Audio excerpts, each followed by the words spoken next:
afternoon tonight in Faisalabad. It's UMT Markhors versus Nurpur Lions at the Beria Town Champions Cup, match number 8.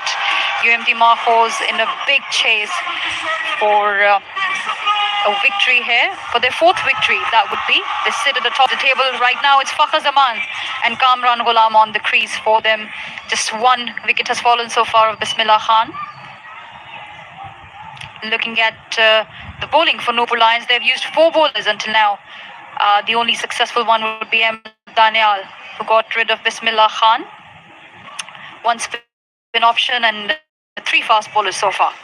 And the game is tantalizingly poised, and this Boone giving a perfect backdrop to another memorable evening in Iqbal Stadium. Ahmed Daniel, the successful bowler, to continue from the far end.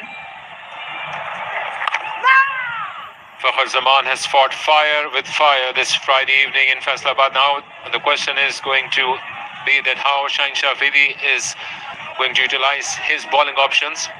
He was at the receiving end when Fakhr Zaman was on song, 4 overs, 35 runs, but he will have to come back somewhere or the other when they will need to break a partnership, either for the 2nd wicket or in the later part of the game. It was taken apart by Fakhr Zaman. Amir Yamin also have given away 22 runs. That was the opening pair for Nurpur Lions. Ahmed Daniel has been good, but staying down the leg side against the right-handers.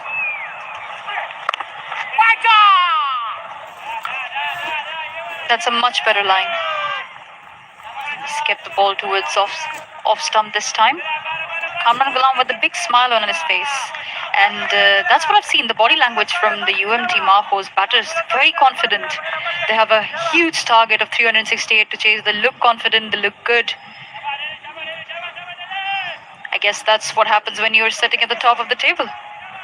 He always wears a rich smile on his face despite the situations. At times it has been tough going in terms of the game position or the career progression, but always willing to show and deliver his performances. Once again, outside the off stump and yet another wide. Another extra by Ahmed Daniel. Took a moment there, the umpire, to signal the wide. Shaheen does not seem happy with that decision. 16 wide so far in this innings. Oh, that's a tough call. But I think that's the right call from the umpire.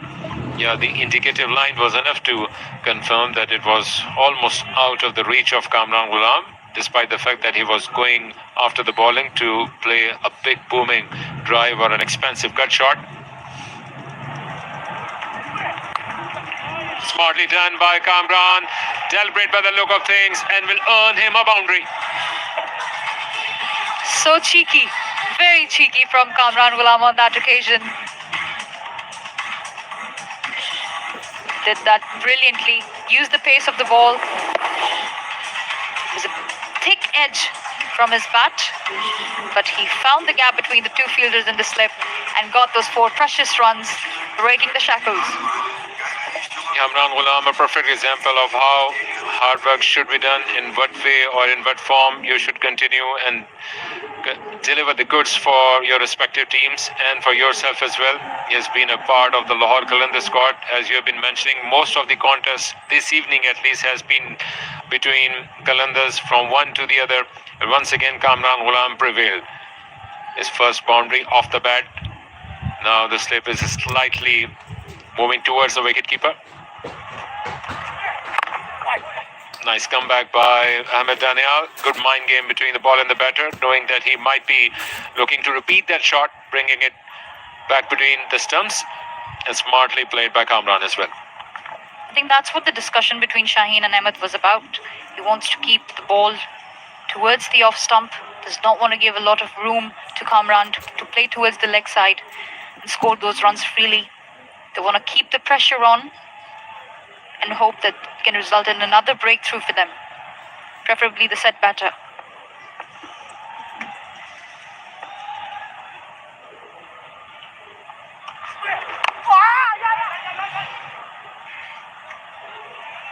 So Asghar from the other end has bowled 2 overs, given away 8 runs. They still have got a mountain to climb. UMT Markhor's. Long way to go, 269 runs, and looking the way things have gone so far in this tournament, it is going to be a tough ask for them, especially in the later part of the innings. Like you mentioned, Akhil, they have other options as far as spin is concerned. They have Khushl Shah in their arsenal that could trouble the batters. We'll just have to wait and see when he's been brought on. 100 might not be enough. They need a big 100 from Fahar.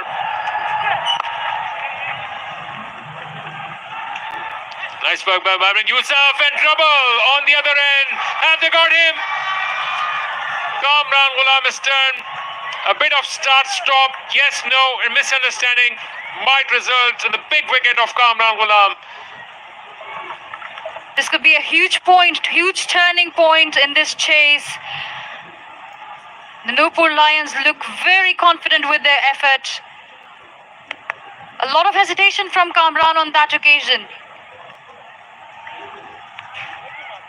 He went for the dive, but was Shaheen quick enough to get those bails off? You just have to wait a little bit more. Yeah, the question, Hijab, is that whether he has grounded the bat or not. It is clearly beyond the line at that frame where he has dislodged the stumps, and one could get the feel that there is a bit of air or light between bat and the ground. It is going to be a close decision and might need to have another look. That was a half dive from Kamran. That wasn't a full dive. Rashid Riaz having another look. This might give you a better version of the previous one. Still, I reckon there is a bit of gap between the bat and the ground. Whether it is going to be conclusive enough for Rashid Riaz to give out, this is a big question at this point in time. And happy moments for all of us that we are not the television umpire. I was just about to say that. Rock and roll time on your screens. And it was never grounded. Remember, if it was grounded once, that would have been enough to save Kamran Ghulam. It was grounded maybe before the line, but not after it.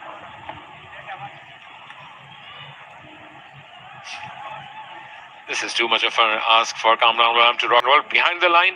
It was grounded, but big decision about to come up. And like you said, he did ground the bat before crossing the line. We just have to see if that's the case after he's crossed the line. All eyes on the third umpire at the moment, including ours. In that process, not to forget, great work done by Umar bin Yusuf and perfectly taken by Shaheen Shafidi. He could not do anything more to collect it, and in quick motion, without any sign of breath, he dislodged the stumps. A nanosecond would have made difference to Kamran Ghulam. Kamran Ghulam, in the end, did everything he would do. Only that misunderstanding at the start of the run made the difference.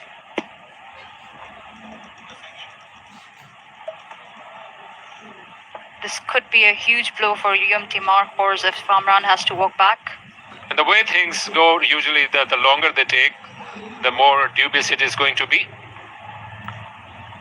Not out is the decision, and a big relief for UMT Markhor and Kamran Ghulam. And 100 up for them as well, rubbing salt to the wounds of Nupur Lions. They are feeling their heart done by. And of over number 14, a dramatic one indeed, 100 for 1.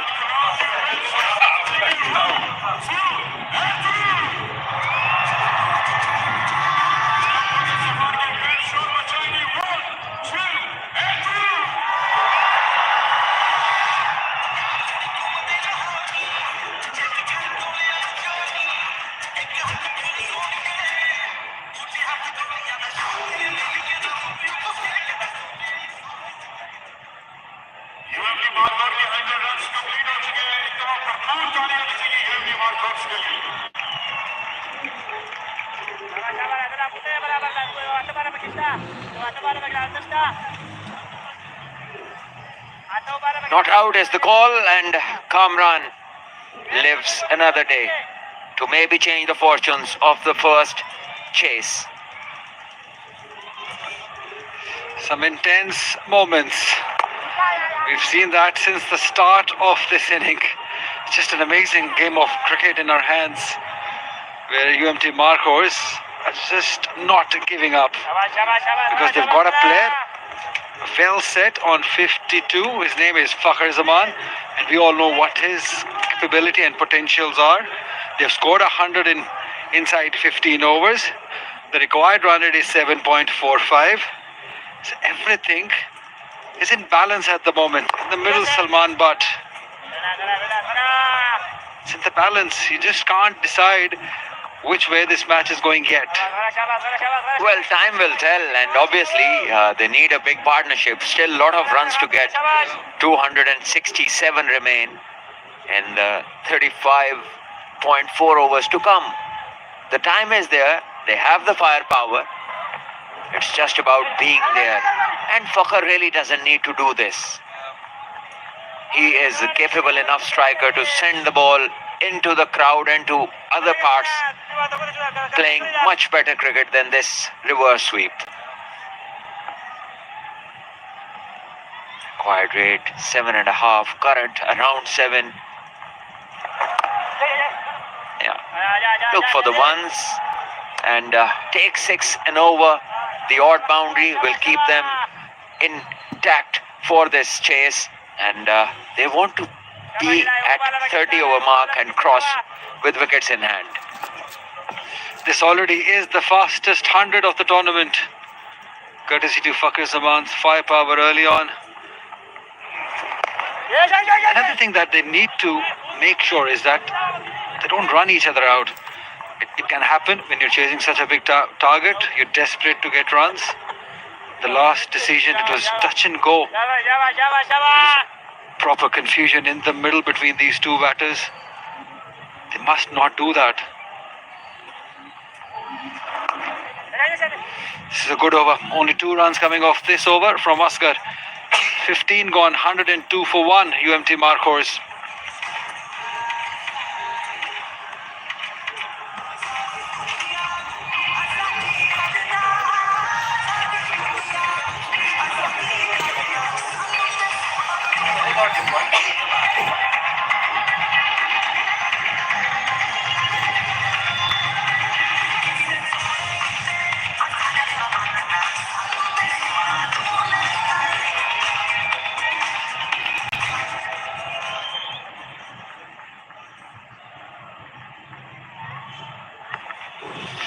At the same stage, Nurpur Lions were 87 for none.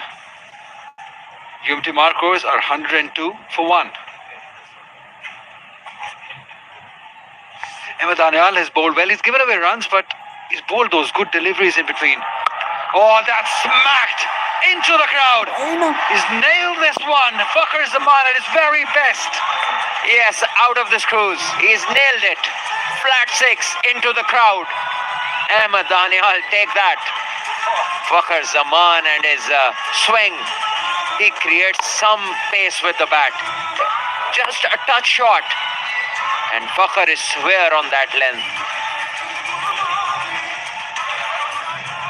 I wonder how come he did not take on any delivery in the super over in the World Cup. He is such a threat to any bowler. But now it's long gone, and here we are. He has a chase on his hand. And this is the run out. That could have been the chance to run out Kamran Ghulam. Shaheen was very confident, but umpire making the right decision. The bails still were intact, and the bat is across the line.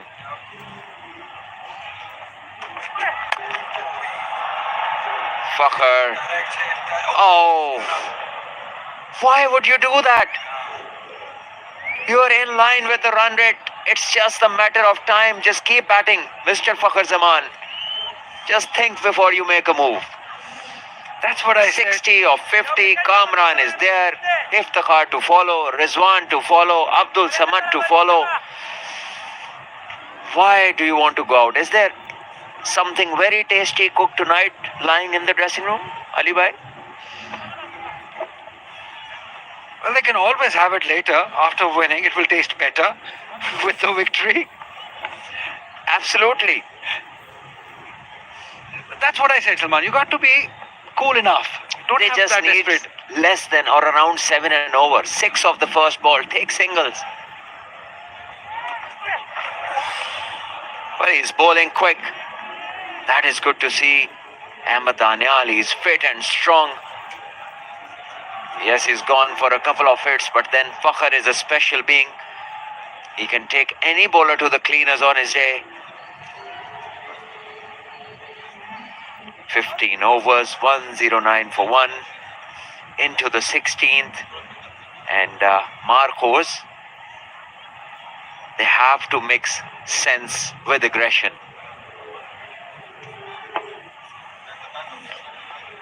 They got the slip in because Ahmed Danial did make Kamran Ghulam nick a couple of times.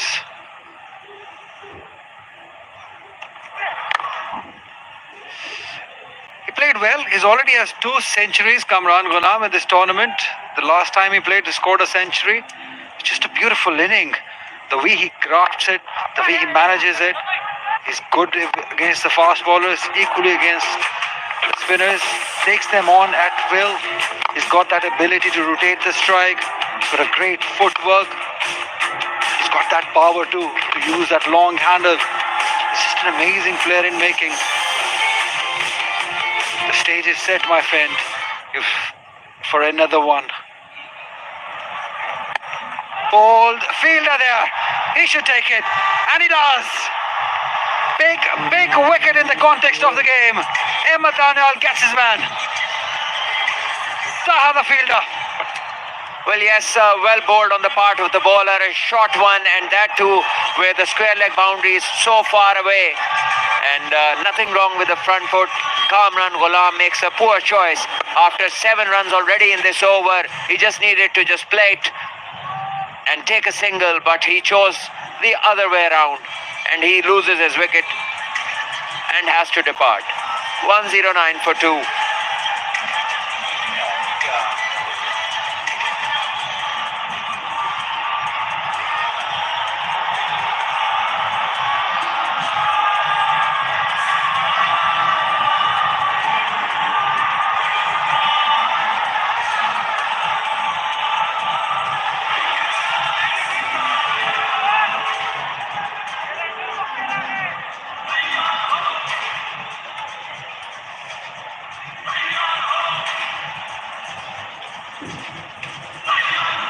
Ahmed Danial has struck at a very, very important time. Just when we were beginning to see a good inning again by Kamran Ghulam, he's lost one. And now Iftikhar Ahmed has been promoted up the order in place of Rizwan. Yes, Iftikhar Ahmed, he's also a very, very aggressive player. 10 hundreds to him, 24 50s in his career, 125 games, a very, very healthy average, 47 and a half. And boy, he looked in form in the first 2 games. 34 years of age.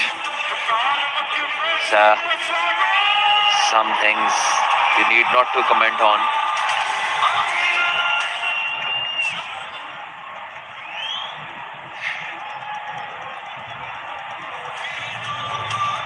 I remember him playing a full stroke in the first game, and which really came out of the screws. The bat he has in his hand, if it's the same one, it's got some power in it. Good piece of fellow that. But at the moment, he has a huge task in front of him, and just occupying the crease is so unfamiliar these days. The batters, you got already what you require per over, and still you go for a shot which is a high risk option.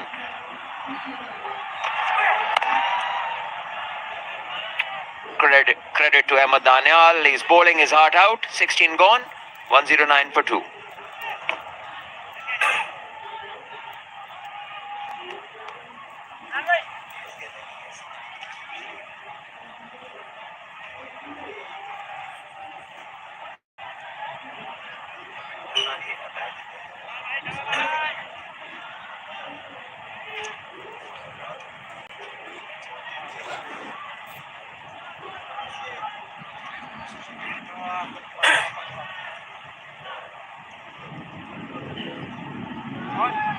...109 for 2. 259 runs to win from 34 overs at 7.62 runs per over. And the question that arises, Mr. Salman Butt, what goes in a batter's mind when they've got a target of 368? Can't they do it calmly like Fakhr tried doing different things? This is how Kamran Ghulam went off. Another poor shot in the context of the game. Yes, bad choice there from him. Already they had 7 in the over. Just needed to be sensible. Just take the chase deeper. The runs are coming, and then you take such a risk. It doesn't make any sense. Talk about chases. 350 has been chased 3 times here in Iqbal Stadium, Faisalabad previously. So it has been done, nothing new. And as far as the batter is concerned, if you get in, if you get your eye in, if you're getting the runs, then you just need to take it over by over. Don't try to do it all at once. That is the key. And that is where you need to hold your horses. Again, overcoming the temptations. Very important.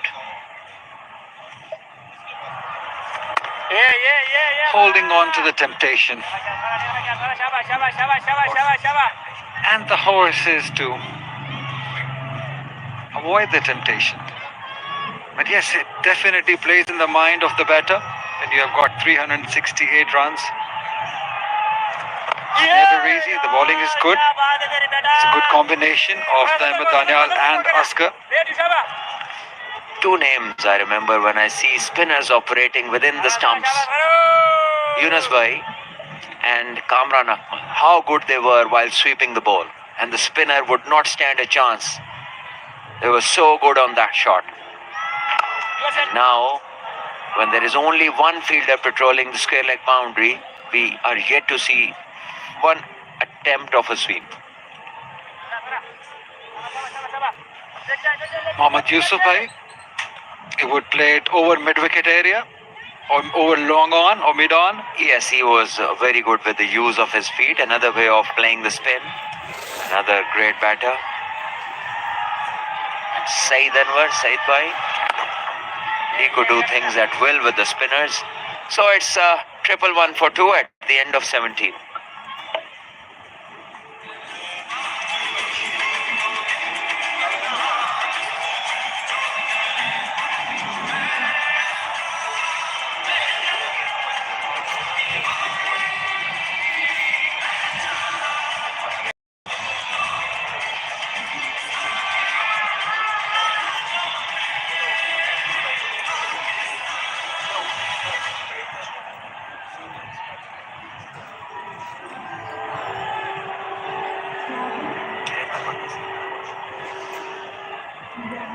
It was a quiet over, the previous one from Asghar.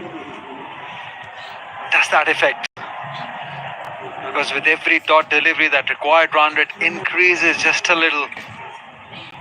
Ahmed Daniel. Shorter one, pulled again does well. We'll have to say that he did really well in the end to stop the boundary. Yes, attempting pull is one thing and controlling the stroke is entirely different. So we've seen batters take on the pull shot, but there doesn't seem to be enough control. Playing along the ground, pivoting along, or maybe playing it towards mid-wicket or between the 2 fielders. That is the kind of control you want to have. But this is just hitting the ball without authority on the direction. And that too towards the bigger boundary is not an ideal thing to do. Again, the question arises, Salman, is it natural that some people are able to control that pull shot? There are any drills to control it? There is practice to do it? Definitely, practice makes a man better at anything that he does. You do something regularly, you make it a habit, and you start to develop control. Once again, Fakhr going all out at everything. For example, talking about somebody like Ricky Ponting, who would pull any fast bowler on the front foot. Was that natural or was it through continuous practice? See, Ricky Ponting or an Aussie player pulling the ball is like an Asian flicking the ball. They grow up with these attributes. The bounce is different over there, and here it's entirely different. So, I mean, Ricky playing the full stroke is so natural to any Aussie do that. Fakhar Zaman, well, he's in a different mood today. He just wants to do something spectacular on every ball, which certainly isn't the requirement. He has to dig deep, score 100, look to get to the 30th over. Remember, there are still around 75 deliveries till the 30th over. And even if they get 70 runs in those 75 deliveries, I'm talking less than run a ball, they will be 190 in 30 overs. And then 170 remains. So shifting the pressure to the opposition is the key. Exploring that space where the opposition starts to think that this is possible. They are not reaching that place. And this is the biggest problem we have seen in the chases.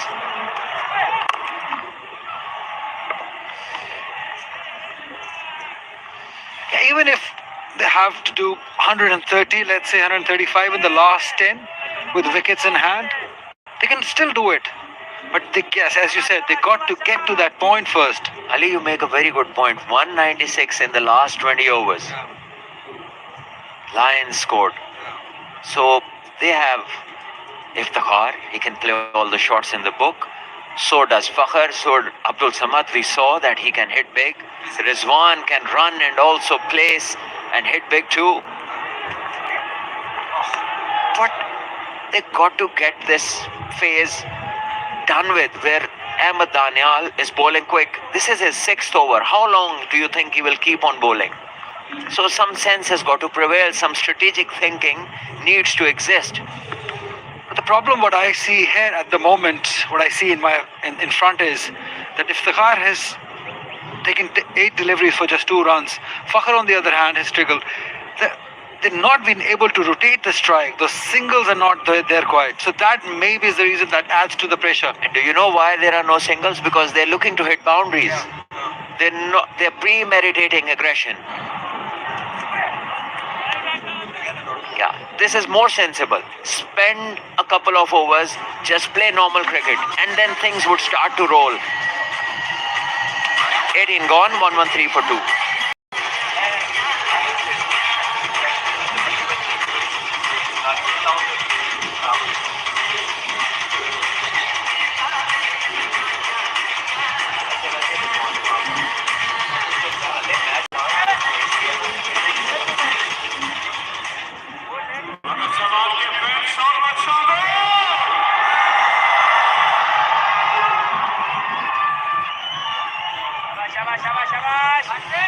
Be careful. Something cooking. Fakhar Zaman has been on the other end for a long time, watching Iftikhar play dot balls. And they do need a boundary. He's edged one. Salan, You see, they're trying to force the issue. In doing so, missing the singles, missing rotating the strike. And ideally, the captain should have been out here. This is a phase where Rizwan, what he does was perfect for the situation. But he opted to send in 2 big guns.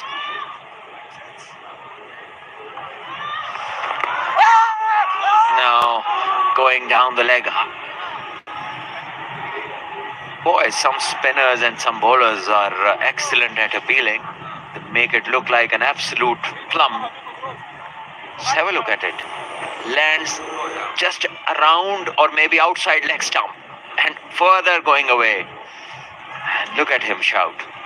Maybe he's hit the pad after a long time. he's desperate to get his first wicket. This is his first game. He's not even padded up. So that shows even Salman Ali Agha is resting, chilling. So maybe we see Abdul Samad come next. But you make a good point. Yes, it should have been the captain who would keep on rotating the strike, give the strike back to Iftikhar, because 9 ball 2 is not helping the cause. You see, you want to chase, but you have to do it in the right manner. You can't play around with the batting order so much, and especially when it's not required. Now you look at this. Single after 2 balls where they could have easily taken singles, and maybe even more. So it's just a mental thing.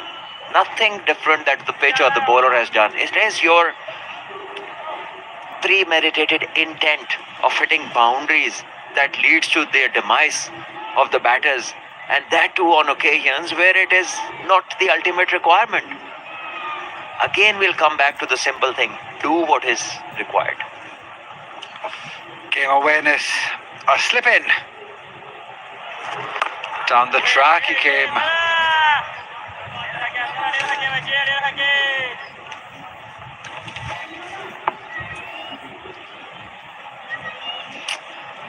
So, Inverex, great facility for the fans. Now you can charge your mobile phones and your tablets and whatever you want in the ground with this Inverex solar energy. And I think Fakhr has had a bit of Inverex solar energy. He's extra supercharged today.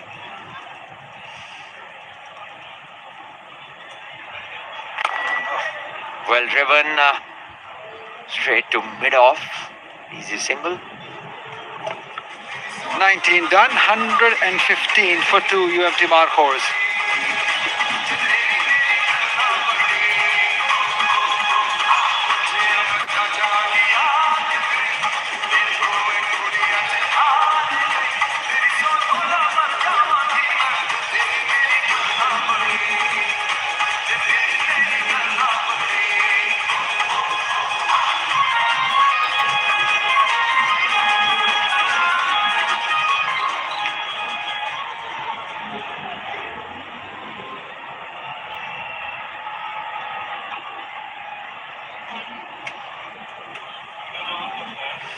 Bismillah scored 20.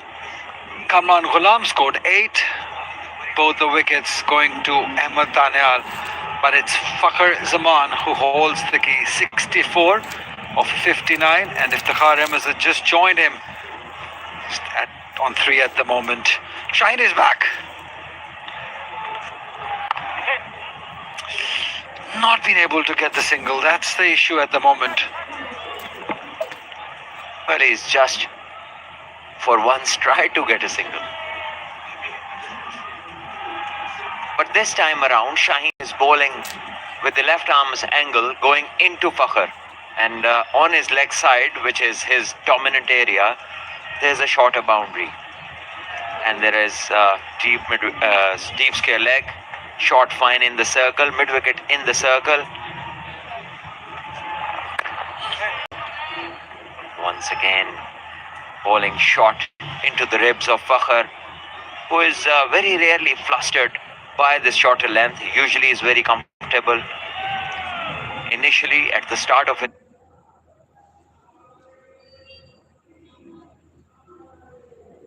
his career, he often got hit in the helmet on the short balls, but he's improved a great deal.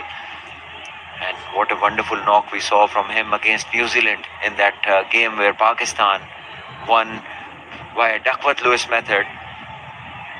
How well he was playing that day. This is in the gap, and the fielder Taha just went off balance, but he's done well, recovered and thrown the ball back. Meanwhile, Fakhr has a couple. Yeah, very interestingly, Salman, I want you to go through the Fakhr's stance, the way he is standing at the moment. The point you made earlier, that he's fancying that onside, which is the shorter boundary in comparison to the offside. So maybe I'll show you where he's actually standing, right on the off stump. And that is what he's trying. He was in the business, Mamulak. This will go for a boundary. This is what he's searching for. It is very, very evident. He's covered the stumps and he just stays still and he waits for the ball to be in his zone or his ideal length to just hit it across the line towards that shorter boundary. And this was in the zone. I've seen him hit these lengths from Stark into the crowd in Dubai in the World Cup. And he wants to repeat that, and why not? It looks lovely. When it comes off, it's spectacular. Shaheen will try to avoid it. It's a wide one. Fakhr is in no mood to let anything go by. Yeah, if you can explain this, what is he trying to do? What is he trying to unsettle the line and the length of Shaheen by standing here on the off stump? Yes, he's covered his stumps. He's moved closer to the off stump and making sure that if it's within his zone, he can hit it over mid wicket to that shorter fence. Yeah, that was change of pace and well done by Fakhr. Took the single. Sensible that.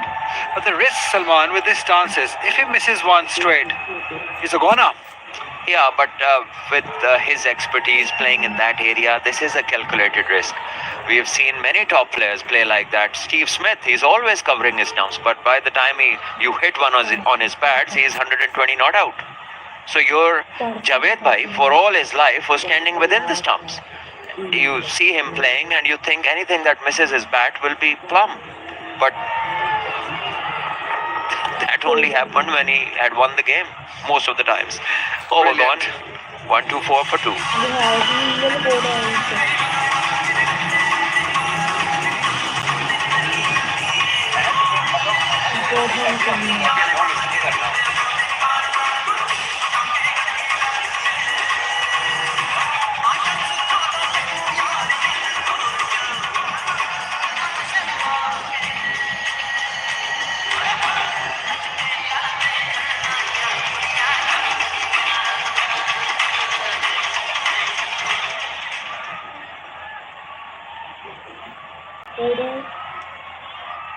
Beautiful view of the Iqbal Stadium, Faisalabad. It's this period, which starts now with the 21st over, that teams in the second inning have struggled. They've lost too many wickets from over number 21 to 35. Just remember that. Backs off, plays it, but straight to the man.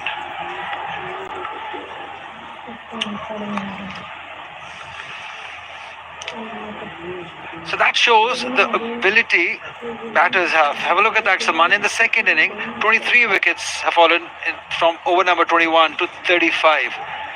That's where the trouble has been. People have not been able to go past this phase. If we could show another stat, that how many dismissals were batters forcing the issue and how many of unplayable deliveries. It's just been an act of being too fast and too furious. When the road is not demanding for that much of speed, you look to go all guns blazing and maybe too frequently take chances. That is where they have not been successful. It's a one-day game that has its own way of running. Yes, we know what England do, but they are subject to very fine batting tracks. And with their length of batting side, which goes up till Adil Rashid, the last man has 11 first-class hundreds. So their resources allow them to play like that. Most teams have 6 or 7 batters. So they have to think their own strategy.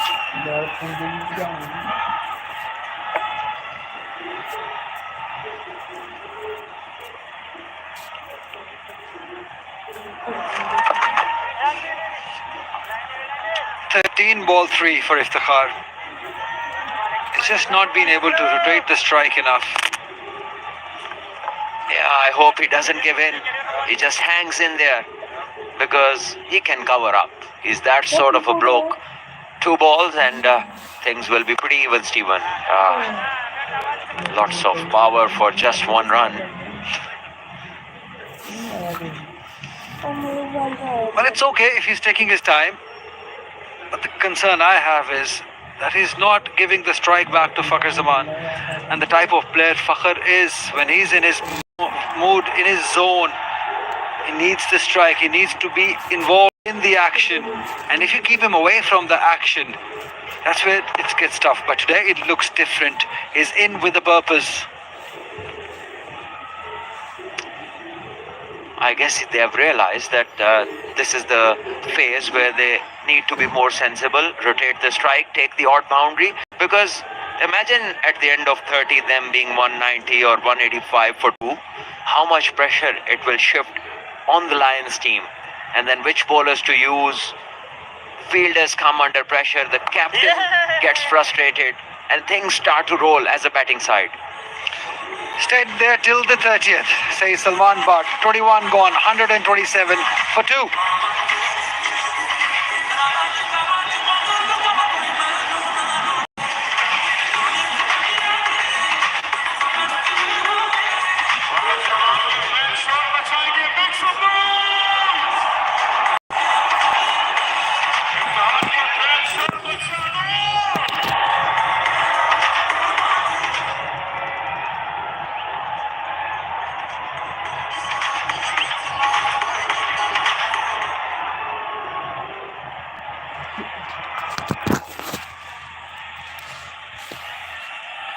Run chase is very much on, although the last 10 overs have been a bit subdued compared to the first 10.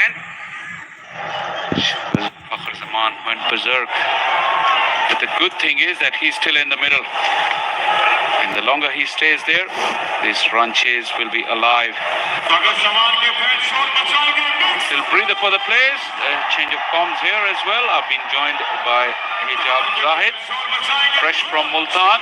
Good evening, Hijab. Good evening, good evening. And I think he's the first commentator of Pakistan who's commentated on the same day in 2 different games in 2 different cities. Congratulations. Thank you. Thank you. Any stats for that, Farhan? Bang!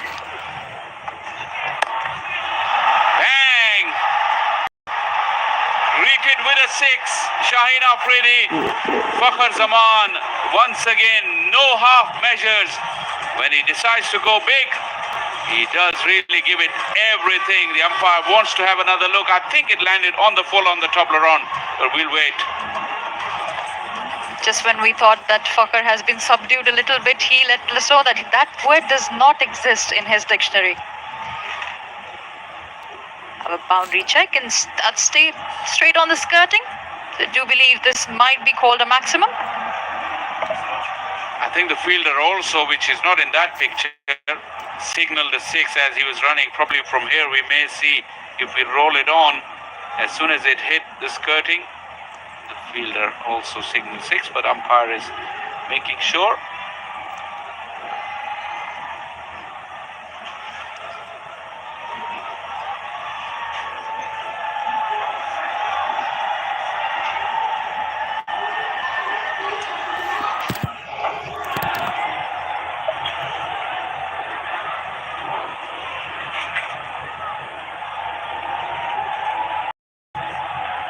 This is a better angle. Yep. Finally, Imran Javed signals 6. Pressure on Shaheen Afridi once again. 45 fine leg is up in the ring. Mid-off is up as well. Fakhr just caresses it. Nicely timed. Just showing his touch as well. Finesse to go with the power. That would be the key here. Not just go bang, bang, bang on every single delivery. You'll have to rotate the strike. You'll have to get maximum traction out of those singles and doubles. It's a mammoth score.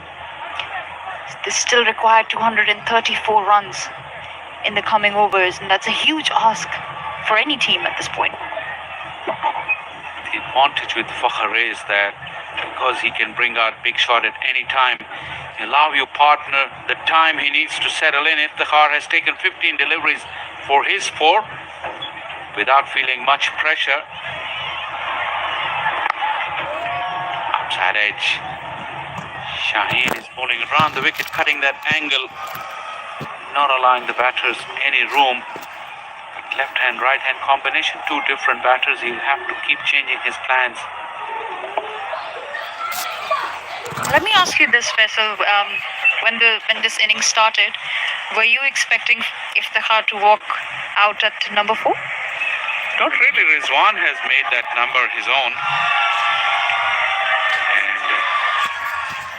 And Iftikhar usually, even at the beginning of the tournament, was complaining that he doesn't get to face enough deliveries. He can't complain in this tournament. Not tonight especially. He's walked out at number 4.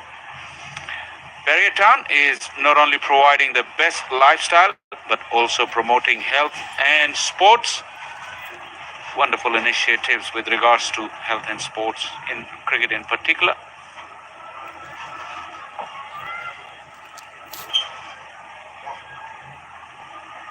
The drone has been pretty busy.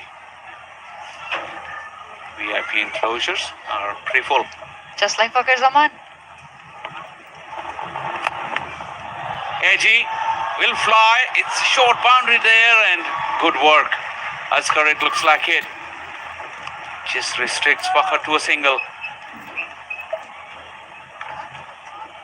I don't believe anything frustrates Fakhar more than this.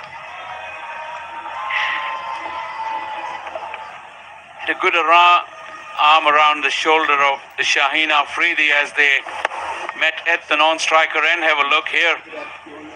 Before that, it's excellent work from Asghar. Good camaraderie between all these players. Great commitment in the field. Brilliant. They know they have a good total, but they're still not letting go of any run in the field. Iftihar will play out a dot to close out over number 22. UMT Markhor 136 for 2.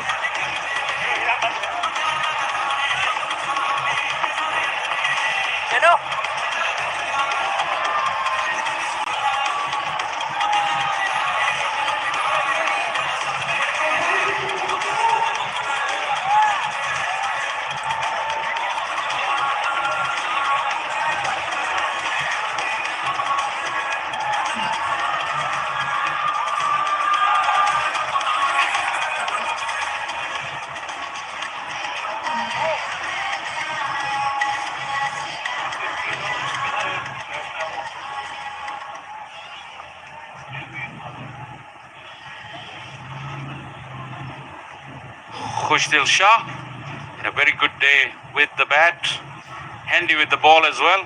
75 wickets in this format, pretty good in the T20 format as well. Very handy. The matchup is good for him in terms of the side of the boundary that Fakhar will be hitting. It's a long hit towards the onside.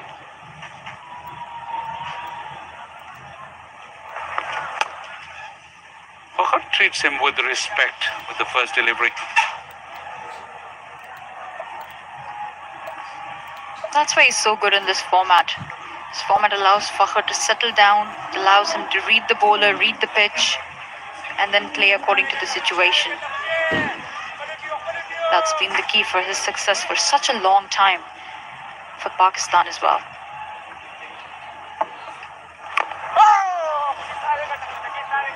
Nervy prod from Iftihar. He's feeling the pressure. Although he spent good time in the middle in this tournament. 1-2,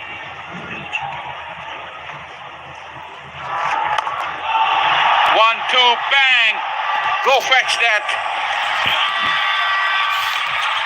I'll tell you what, Faisal, that's just pure revenge. That's revenge for all those sixes that Iftihar conceded or pushed there. And he didn't show him the same courtesy that Fakhar did. There goes back, Iftimania.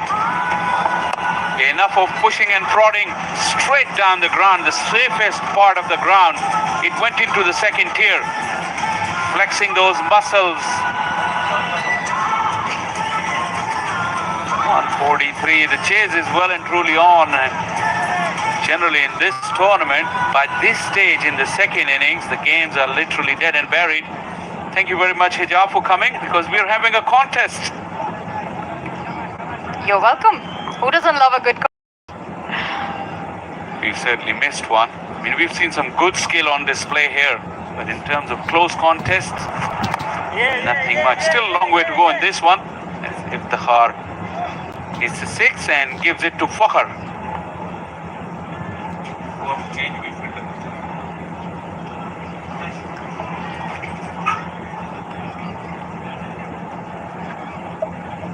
It's been a slow start for Iftihar, but he's looking more comfortable now.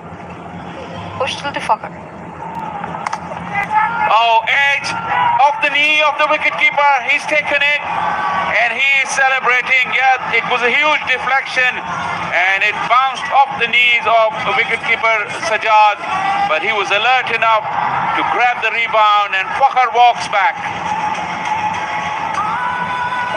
The ploy worked for Nurpur Lions. Shaheen Afridi brought Khushdil Shah into the attack to get rid of the pillar for UMT Markhor's Fakhr Zaman. A bit unlucky on that occasion as well. But Fakhr has been brilliant.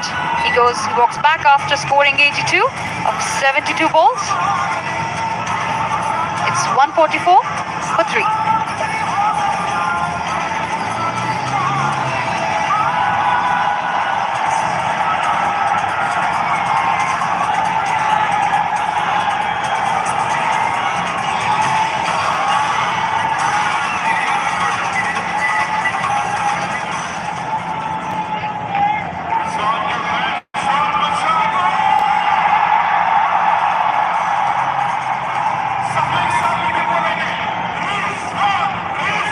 Roar from the Faisalabad crowd as the UMT Markhor's captain walks out, Mohammad Rizwan. 177 matches, 5,850 runs, an average of 48 and the highest of 141. That's a good looking batting card. Very prolific. Made his resurgence in the Pakistan team when he scored those 200s against Australia in the UAE in this particular format and hasn't looked back since. But he's got a job and a half on his hand today. There's still plenty of runs.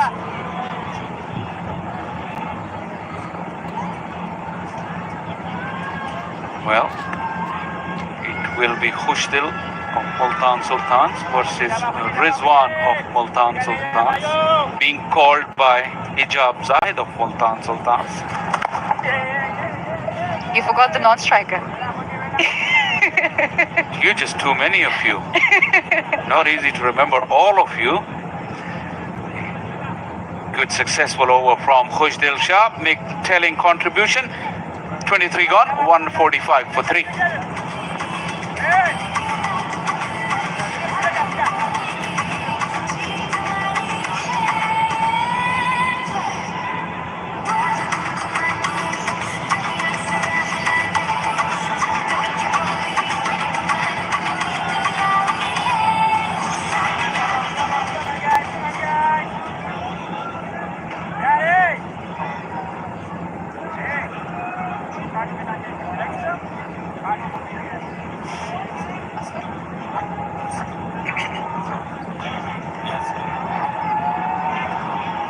At the end of 23, it's 145 for 3.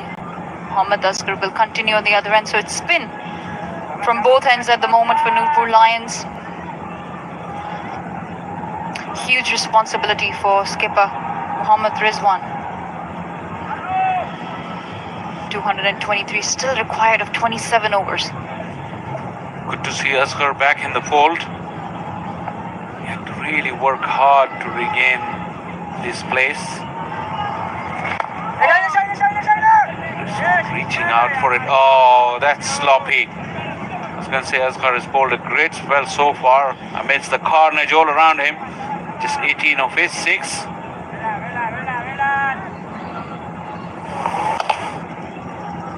That's the wicket of Fakhr Zaman. Ricocheted off of the keeper's pad and a good take. Khushdil gets his man. It was a huge deflection. You have to give credit to Sajjad. He was alert to the situation. He will have to rethink his plan because he was just about to open up at Khushdil, soaring into the second tier in the previous over, and then Fakhr lost his wicket. Slip is in place. Shaheen on the attack.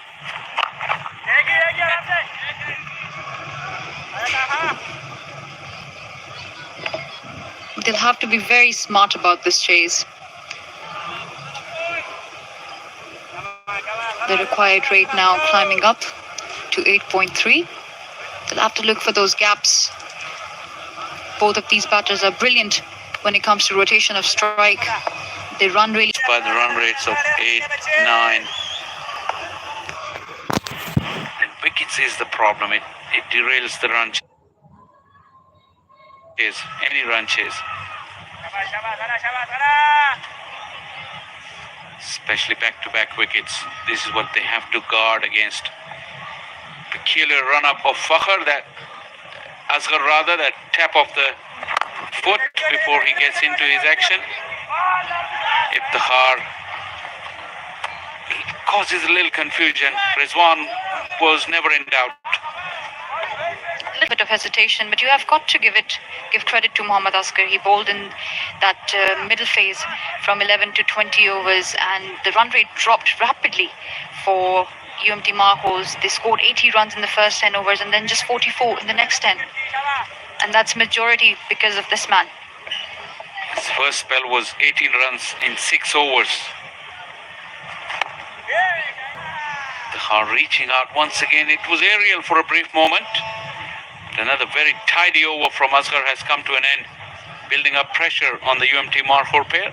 24 gone, 149 for 3.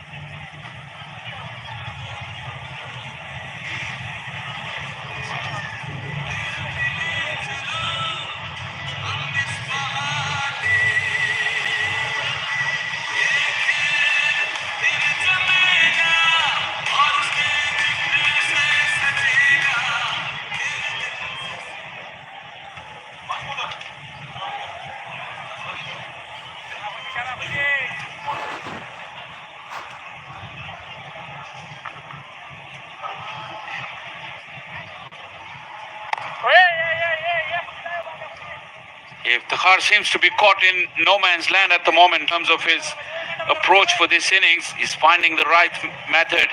One big hit, plenty of dots, very few singles. Once again got rushed into the stroke. This is building. Something's going to give. Something will. Kushdil has been good with his variation. He has varied his pace, he has varied his length. He is creating some trouble for the batters. He goes aerial and finds the gap. A little short arm jab. It wasn't that short, but Iftikhar was looking for that boundary and he's found it over the head of the mid-wicket fielder. 150 has been brought up. Picked it up very nicely, Iftikhar. And with that boundary, it's 150 up. Towards the offside this time.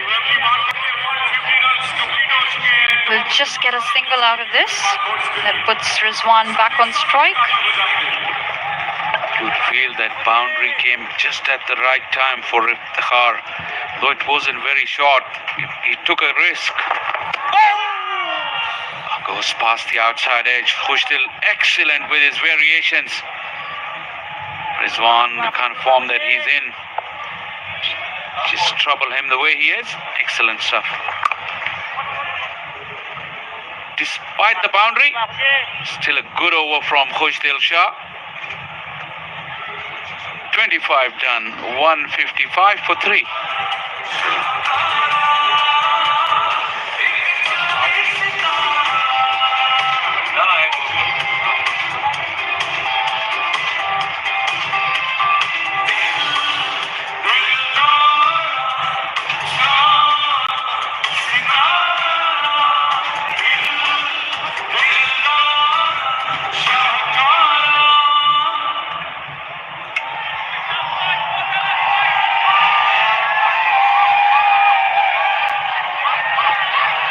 UMT Markhors, they're looking to chase a mammoth of a target, 368. Mohammad Asghar will continue. He has not conceded any boundary in this game so far. How brilliant is that? Incredible to think the amount of boundary 4s and 6s we've seen tonight for his 7 overs. Excellent stuff. Now we've spoken about it. Don't be surprised if he goes for one in this over. That usually happens, doesn't it? All the time, all the time. They've planned well, Nurpur Lions. For these two batters, they're keeping it nice and tidy.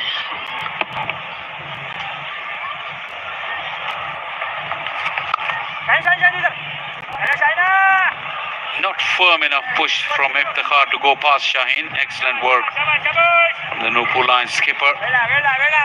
He's really handled his troops nicely, Shaheen. In the face of some fierce attack from Fakhar Zaman, they held their nerve and eventually got rid of him. Iftikhar goes big and long and very, very straight. Speaking of getting rid of, Iftikhar got rid of the ball altogether. It's out of the park. And it's been full on that occasion. Picked it up very, and that adds a maximum. Asghar didn't concede a boundary. There it is. There it is. Iftikhar flexing those big muscles.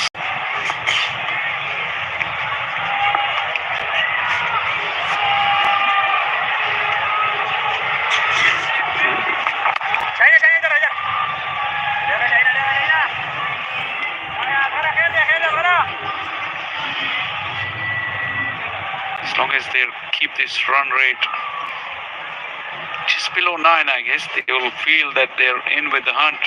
But if a partnership builds, that will really comfort them. Once again, fails a huge gap behind that fielder at mid-wicket. But Iftikhar hits it straight to him.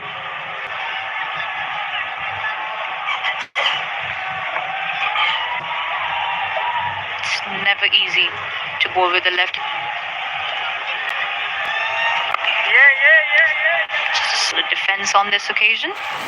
Guys, please wait for 1 minute. That's the end 1 of the minute. 26. It's a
Uh, 196 in those 20 overs. They really traveled. Oh, this has gone straight up and taken. Pressure was building with Iftikhar, and a twist of the moustache from Khushdil Shah, sending Iftikhar on his way. Khushdil Shah has the last laugh in this battle of the Sultans.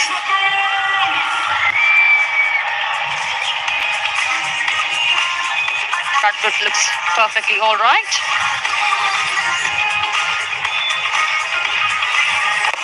Yeah, mistimed that one completely. Just too late on that shot, and easy catch for Khushdil, and a bit of a send-off as well. If the car goes for 25, it's 163 for 4. And it's time for drinks.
And looking at the batting for UMT Markhor, so they have lost their top four. It's Fakhr Zaman, the only one who stood out with that 82 of 72. Right now it's skipper Rizwan and the youngster Abdul Samad, who has impressed so far in this tournament. Another chance to have a close look at the youngster. The presence of Rizwan will surely help him. The situation is very tough though, make no mistake. The right-hand bat, 24 matches.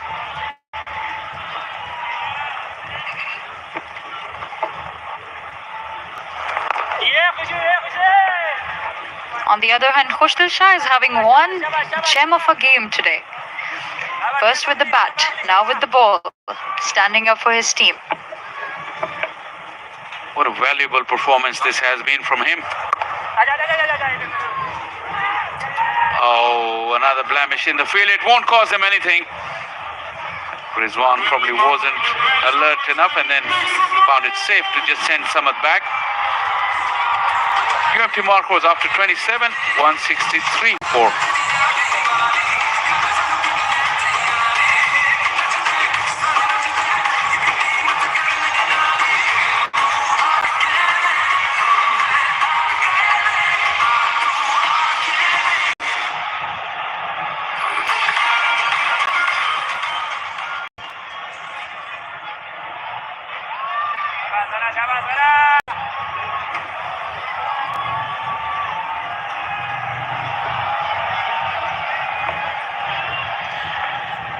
Azhar in the middle of a very, very good spell. Hasn't got a wicket to show for it, but the economy will suggest that he's bowled brilliantly. Now, another rebuilding phase for UMT Markhor. Never easy to lose wicket in quick successions, and then looking at that target of 368. What is going on through Rizwan's mind at the moment? Does he want to take this deep to the very end? Slip in place, a short cover catching as well. On the attack, Shaheen Afridi. Edgy. Samad looks a bit tentative, a bit nervous. Well fielded at the slip. Looking at the last wicket of Iftikhar Ahmed. He was looking to go down the ground against Khushdil Shah, but just got the top of that bat, and there's that send-off. And that will be remembered, I'll tell you that.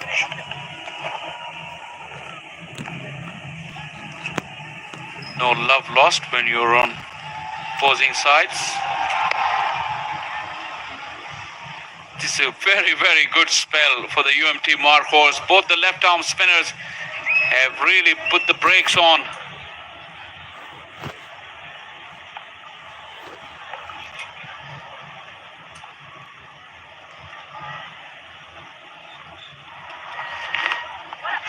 It went past Irfan Niazi and it will go to the fence.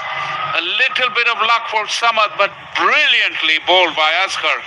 Excellent flight and loop.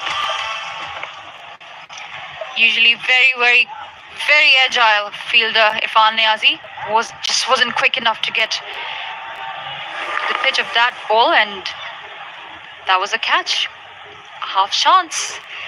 Disappointment for Asghar. Instead, has raced away to the boundary. He got a little bit of drift in the air and then it turned as it landed. Brilliant piece of bowling. Classical left-armer's delivery.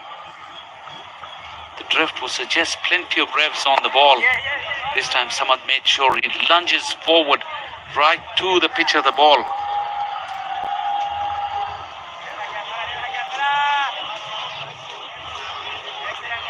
Shaheen has been very proactive in the field, just as the Faisalabad crowd have been.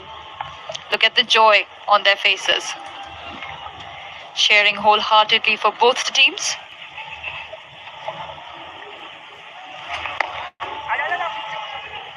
Samad just prods it away for yet another wonderful over from Asghar. Could easily have finished with a wicket in this over. 28 gone, UMT Markhor, 168 for 4.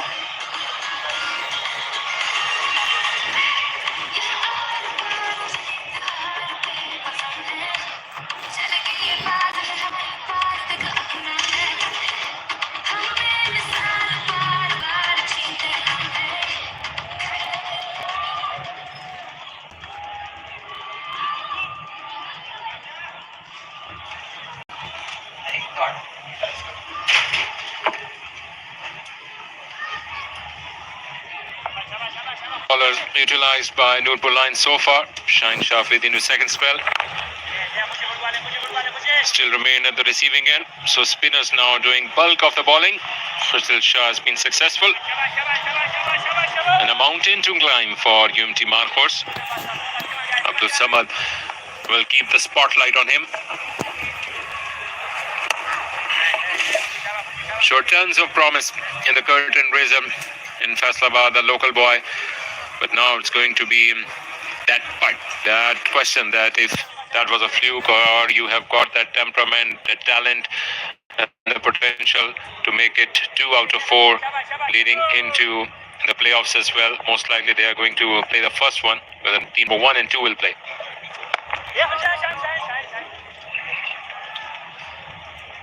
Well, yes, losing Fakhr and Iftikhar in quick succession hasn't helped the cause of the Markhors, but still they're not out of this chase.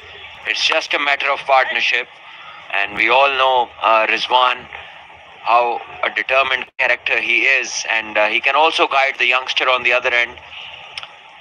Samad, we all know he's powerful. Hitting the ball into the crowd is a testimony of power, but then you have to adapt to the occasions. It's a tall task, around 200 runs to get, so he'll have to play longer innings, rotate the strike, and be more sensible than just, going after the strokes. 29 gone, it's 171 for 4.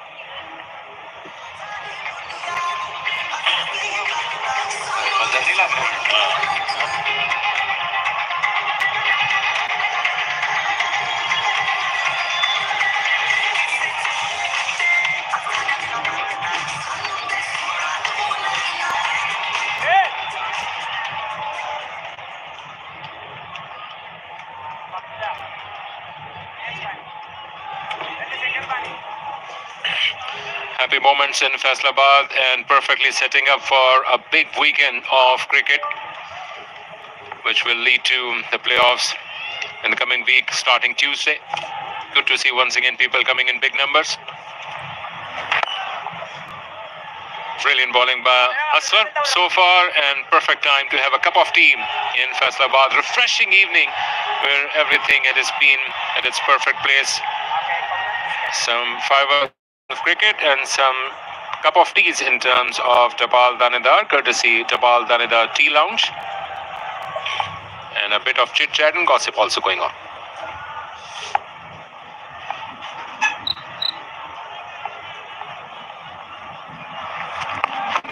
Big booming sweep, straight to fielder.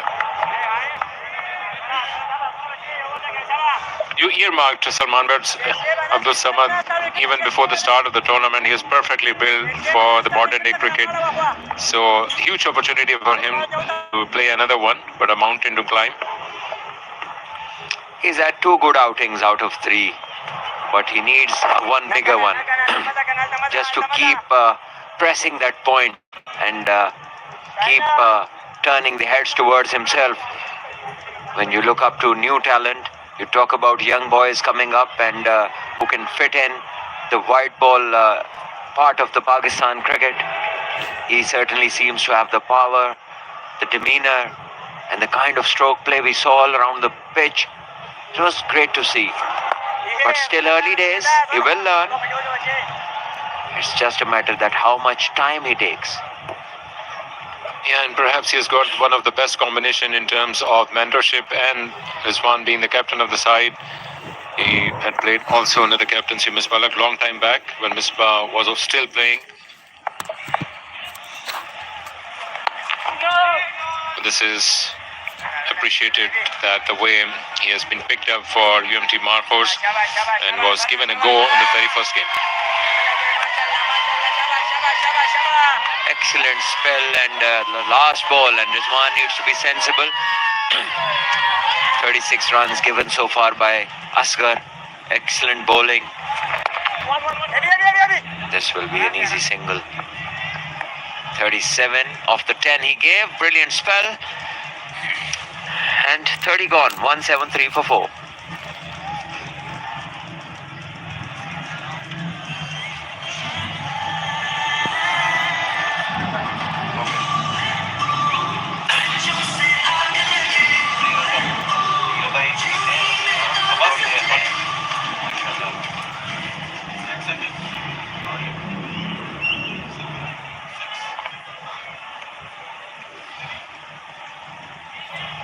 UMT Markhor still in the hunt, requiring 194. Need a couple of big overs. I cannot leave too much of an ask for the batters to come. Spinners have been in action. Asghar played in a game with a gap of 2.5 years in terms of listed cricket, Salman. So this should be appreciated that he keep himself fit and ready for the opportunity. And off the back foot, bang! What a shot against the turn, but into the crowd. Yes, this is an excellent stroke, well constructed. He moved towards the off stump, made sure that he took the ball in his body, and then he hit it over mid-wicket into the crowd towards the shorter boundary. In the replay from front on, any young cricketers watching, just have a look how he moves into the line of the ball to make sure that he gets a good chunk of it. See, he's outside the off stump, getting close to the line of the ball, and then playing that stroke. A calculated risk, a constructed six. And they will need a lot more if they are to make a game out of this one. No team able to chase down a target so far in this Barrier Town Champion Cup. Rizwan has been capable. Quick single, and he will make it to the non-striker end. An opportunity to come back for the second one, not to be. He was on his toes. Another opportunity in the making, but in the completed. Rizwan is just running around the umpire. Knew all the way there was no second on this. The throw went too quickly, too long on. So it's already 7 or 8 of the over. One hit and over towards the boundary will help the cause.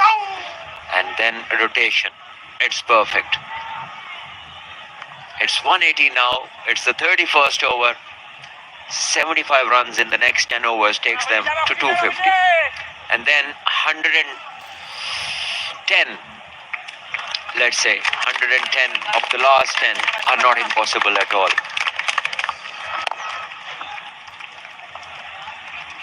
That's very, very sensible. This is what Fakhr and Iftikhar should have done. But they were just trying one too many strokes, being lucky on so many occasions, eventually lose their wickets.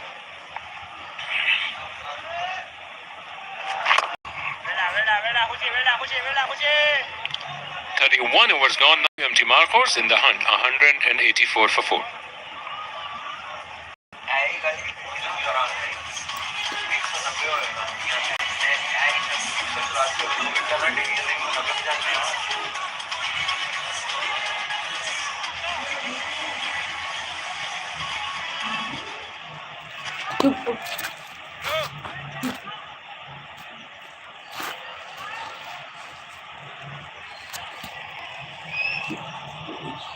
Lovely moments in Faisalabad, almost a capacity crowd in. And when you are in Punjab, how can you let it go? The buttermilk, or famously called as lassi. Obviously, you like to have it the sweet way, but you can also have the salty version of it, which is the best and perfect recipe for the summers to be passed and the heat to be avoided, and can cool you for the rest of the day. It's so tempting. And if you want to sleep well during the daytime,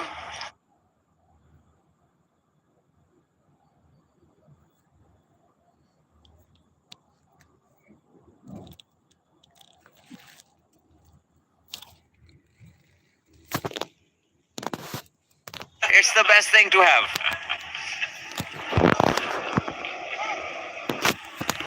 It's one of those traditional drinks. Every mother asks their children, have this. Good for you.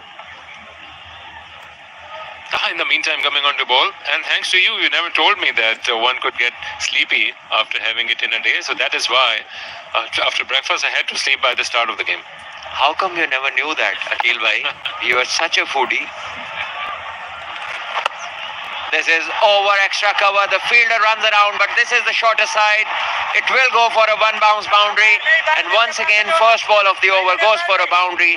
And now they can be sensible. Rotation of strike will keep the average going that is required. By every stretch of imagination, Abdul Samad must be facing Taha for the very first time, and bang, welcomed it with style, making full use of his tall reach and his power into his double figures now. Abdul Samad, another big one is due. 2 boundaries so far in his 16 deliveries. Young left arm spinner Taha to continue from the far end. He has been replacing Asar.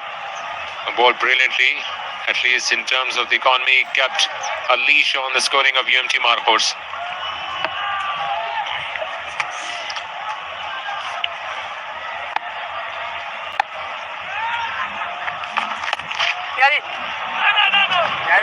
Well done, within the circle.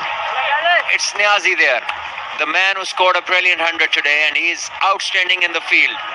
And this is another testimony how he stopped this one. For some fielders, it could have gone for a certain boundary, but have a look at him, up quickly. Now, this is something which, builds up the pressure. After the first ball goes for 4, this should have been strike rotation. But it's still okay. Still no damage done. Just keep batting. Like this.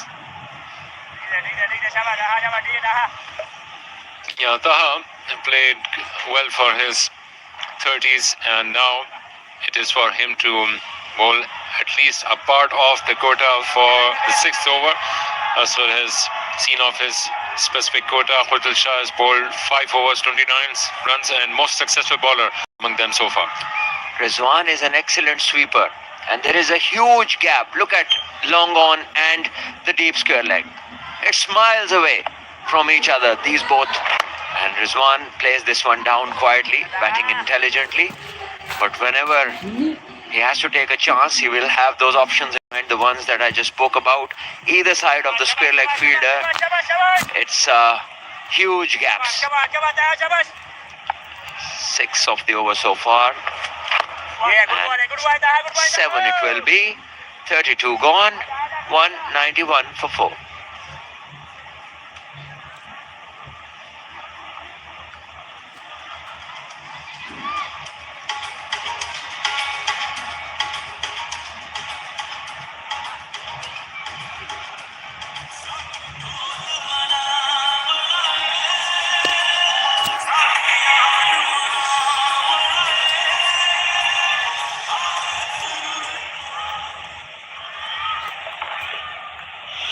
So the wonderful evening continues in Iqbal Stadium. Game still on. Asking grade now just a little under 10 in an over. And Abdul Samad going out to the bowling. Now searching for big shots once again towards the boundary line. And great landing in the end by Rizwan. He was always going for the second one. I hope that he is back so we can enjoy the chase, but he might be in trouble. Because I think he was just a touch late on turning and kicking off this for the second run. He's usually very quick between the wickets. This is a long throw, but it was a strong one. It's the fresh legs of the substitute Usman, and I must say he has a good arm. Now he's not in the picture till now. And here comes the big dive.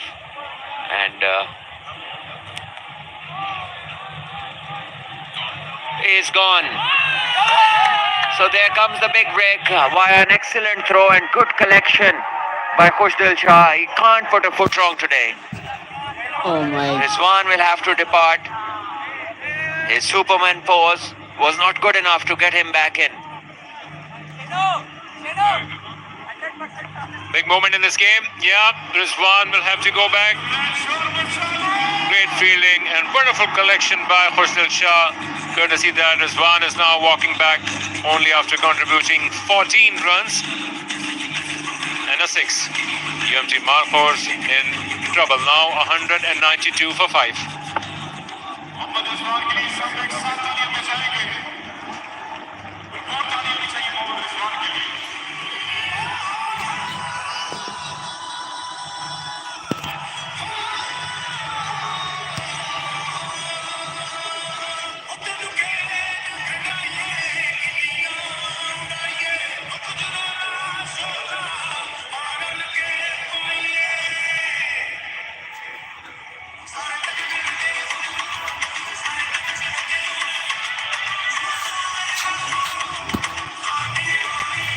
Another talented batter, Salman Ali Agha, is the new man to join Abdul Samad. They still have got firepower in their trench in terms of the batters, but they will need big hitters sooner rather than later. 30 years of age and tons of list A experience for him. Average almost reaching to 40 with a massive highest of 171, 4 centuries and 15 50s, replacing his captain Rizwan. So we have seen a shuffling in the batting order, Salman, today. Are you a fan of this, according to the requirement of the situation, especially when we talk about one-day cricket? Well, I do not mind experimenting, but the phase that was there today, Rizwan should have come up on his original place. If Taha struggled to rotate the strike, he got 2 big sixes, and even then he was less than runnable. And look at this stroke. Look at Rizwan. He's usually very quick with the first one. Here, as soon as he turned around, he saw the fielder. He knew he was in trouble. Sometimes it's impossible for the Superman as well. Yeah, maybe 8 out of 10 times he would have made it, but not this time. But the thought was clear, no stopping, no misunderstanding. Right from the get-go that he was coming back for the second run, but in the end could not make it. A good piece of fast running by the captain. Now back in the trench. A crucial game nonetheless. Anglo Dolphins must be backing still UMT Markhor to win.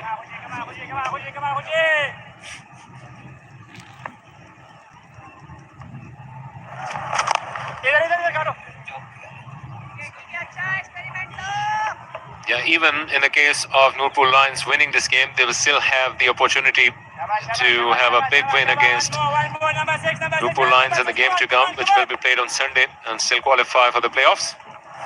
Oh, what a peach of a delivery.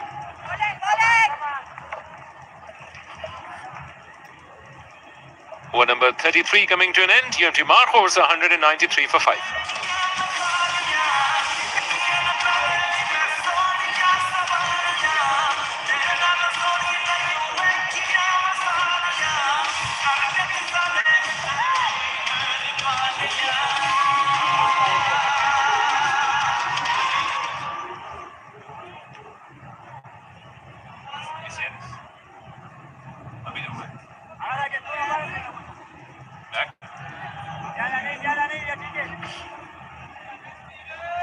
The tour came to an end rather quickly, but Taha will continue to bowl from the other end. Full toss offered, but could not make use of that.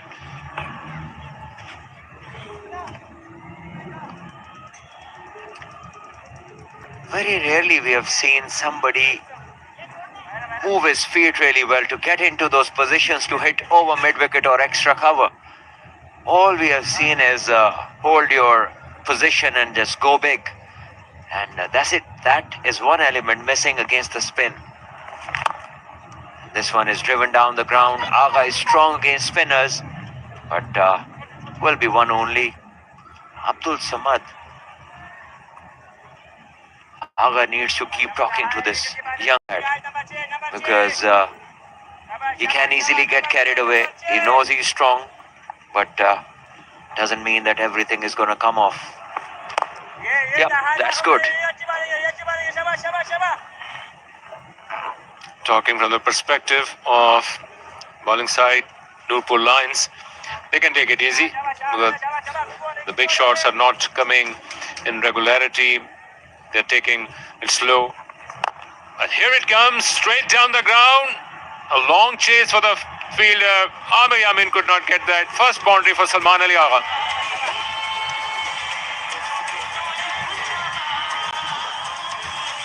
Yes, 200 on the board with 5 wickets down. It's the 34th over in progress. And Salman Ali Agha, we just spoke about the feet movement. And straight away, he used the feet and hit one over Taha, over his head for a boundary.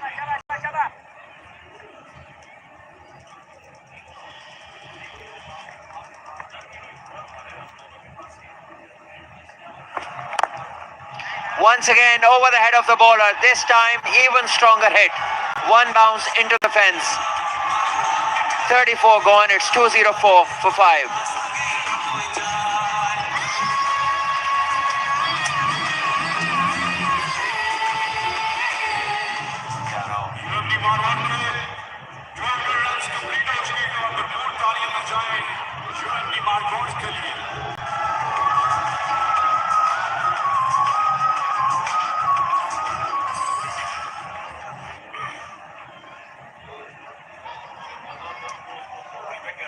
I think Abdul Samad and Agha both can hit the long ball. Agha especially very good against spin. Wow, this is hit strongly. This will be a 6 towards the longer boundary, extra cover. Stand and deliver from the crease. And this man possesses natural power. And the strong build head helps him hit the ball long distances. Once again, the first ball of the over goes for a boundary. Now the pressure is back on the bowler. Sense has got to prevail in the chase.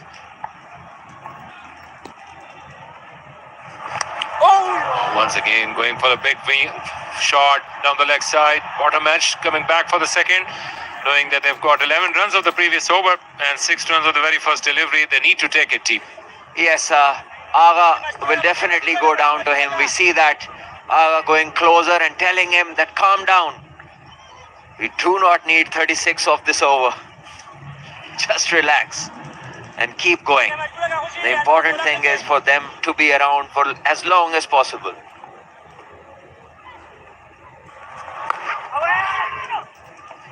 Some thinking to be done on part of Shaheen Afridi with Taha going for 11 runs. If you were the captain of Nurpur Lions, will you continue with him from the other end, Salman?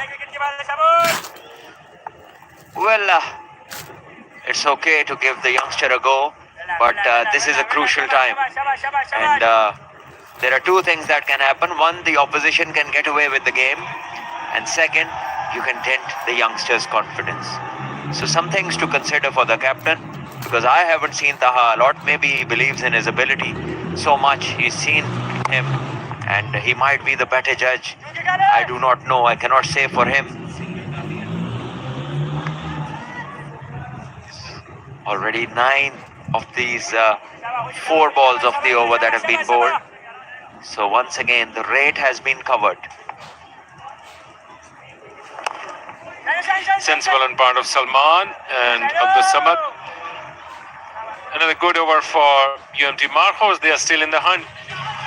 2-1-4 for 5.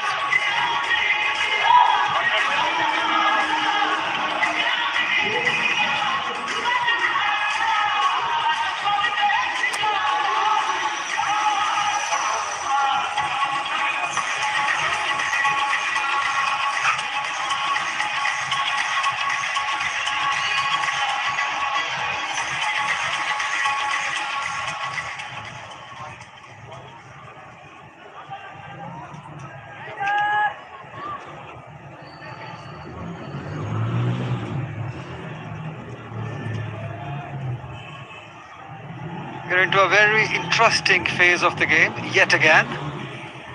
Earlier when Fakhr Zaman was playing, and now when Samad is looking good. Amir Yamin is back because both the batters were a little too comfortable playing Taha. We saw Salman Ali Agha took a couple of boundaries in the previous over. Yeah, Shaheen making some quick changes. Shah Faisal, still plenty to play for in this game. Well, by far the most competitive game in terms of the contest. Game is still on into the 36th over, although the equation is pretty daunting, but two very good strikers of the ball in the middle.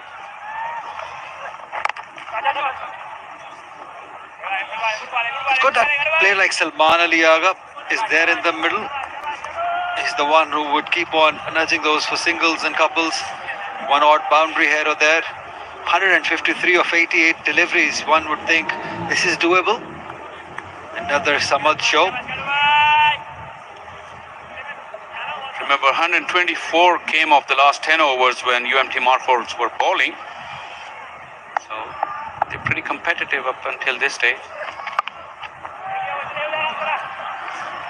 But partnership is needed. A partnership like Niazi and Khushdil at this stage. Take this chase deep into the last 5 overs and then see where they end up. Not to forget, Imran Randhawa can play. Scored few runs in the previous game. Zahid Mahmood, Shahnawaz Dhani, Imran Jr., we can't really depend on them. Maybe last couple of overs, Zahid Mahmood can swing a few.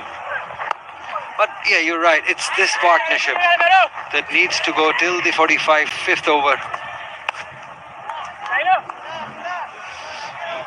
If I look back in the inning, there was a face, Faisal, when Iftikhar walked in. I think that moved really didn't pay off. Had Rizwan came in place of Iftikhar at that moment, they needed a player like who could just rotate the strike and give the strike back to Fakhar Zaman. Iftikhar at that point had too many dots, played too many dots.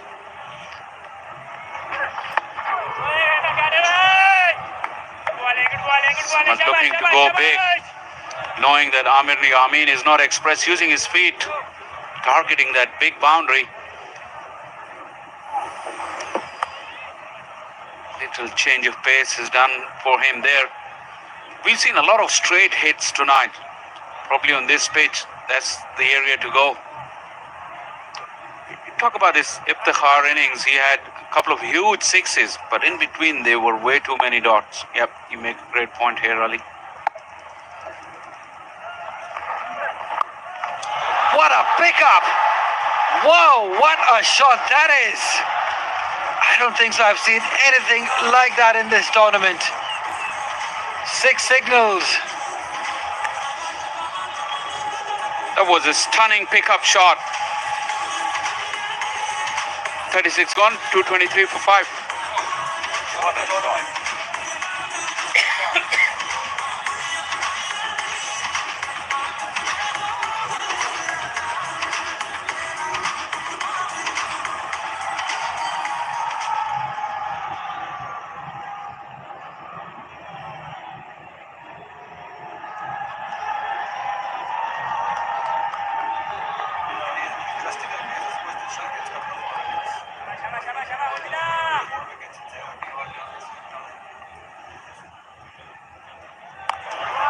It's in the air and away and away. Yes, for another 6. Back-to-back 6s for UMT Markhors. That will put the run chase back on trail. Salman Ali Agha targeting the short boundary, really gets hold of it. Short boundary or not, it would have been 6 on most grounds. Long levers, got down and reaching out, just stretching it from outside the off stump. Splendid blow. Went 10 rows back.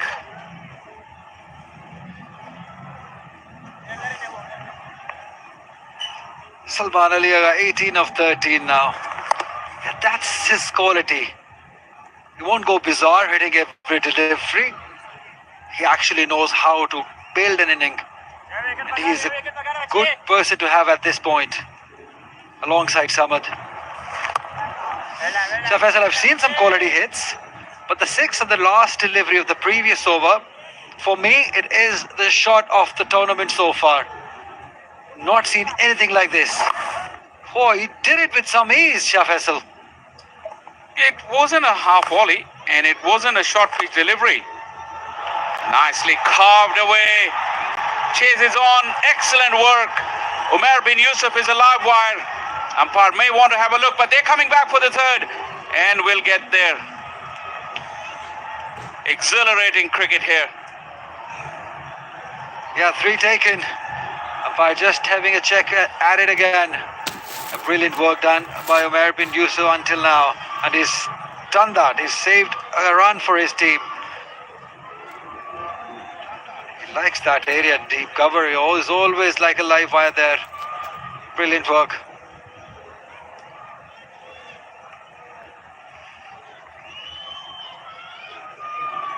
Wonderful stuff. Runs given.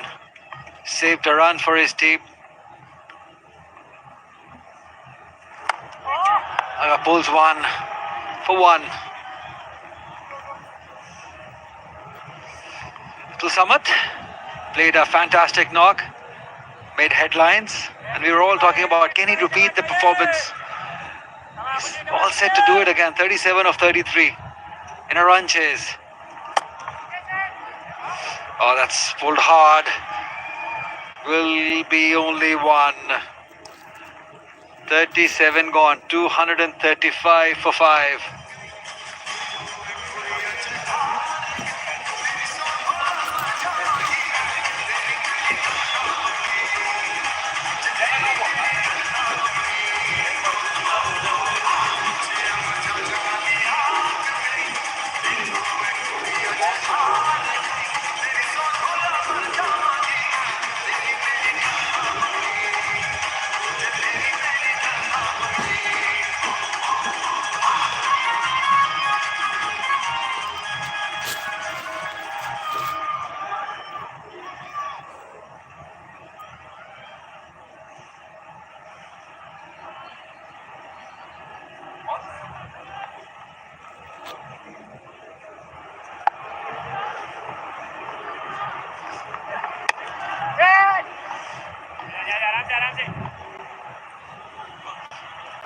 Nurpur Lions scored 124 runs in their last 10 overs.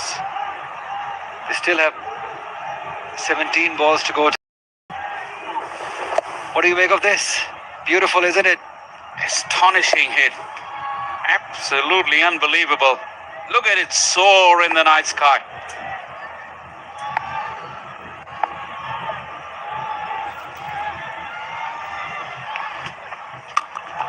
And again, bowled and pulled for 4.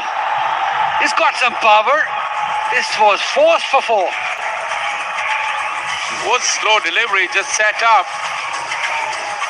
Someone had to generate his own power, but he flexes those muscles. Probably didn't come off the middle of the bat, but it was in the gap. And that bounce done for Taha, who was covering the ground nicely. But the scoreboard is ticking along once again, and UMT Markhors are breathing again through this partnership. They must believe, they must trust the inabilities of Salman. And if they both stay till 47th or 48th over, because he can hit like that. Oh no, he's not timed it. Oh no, it's gone straight to Abdullah Shafiq. Amir Yamin gets an important breakthrough. He was looking so good, wanted to go over the head of the fielder. Didn't time it well. That's a big wicket. Yeah, that is the largest part of the ground where he was aiming for it. Done by the slow delivery from Amir Yamin, who will celebrate his 100th wicket in this format. Just dragged it across. Could have stayed in the shot for a little longer to hit it straight down the ground. But the pace done for Amir Yamin gives a big send-off. And this is his 100th wicket. But Samad once again showed what he can do. Another breezy knock, 42 of 37. And UMT Markhors now 239 for 6.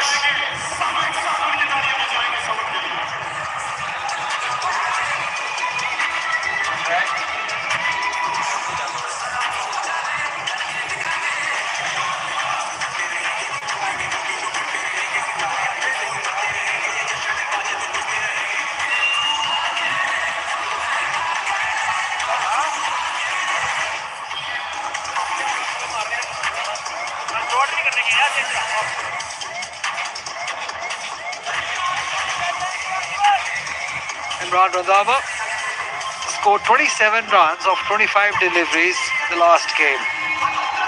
879 runs with an average of 18, a highest of 71.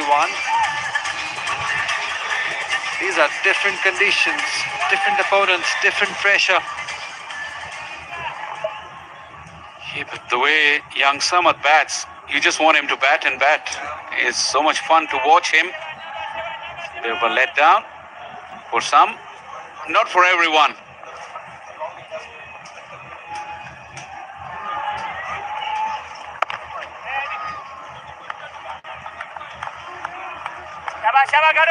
As Randhawa walked past Salman Ali Agha, the message was, we don't want any dot balls. This is Randhawa's role at the moment. There you go, that little bit of in drift caused Samad to just drag it towards that wide mid-wicket. Initially he was aiming to go straight down the ground, but that little movement and the lack of pace done for him.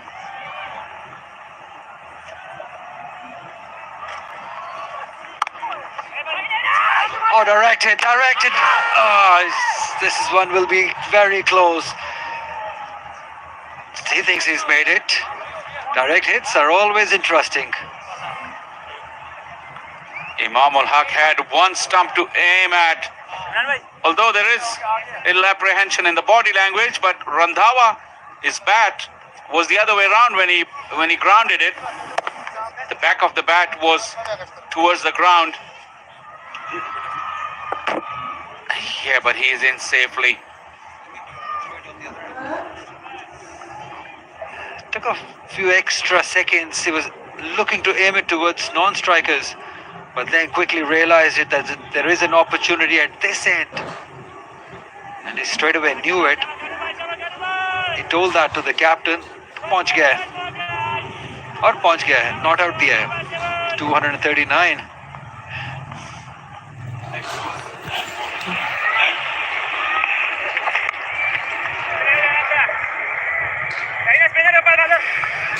Single to end the successful over of Amir Yamin. 240 for 6 after 38.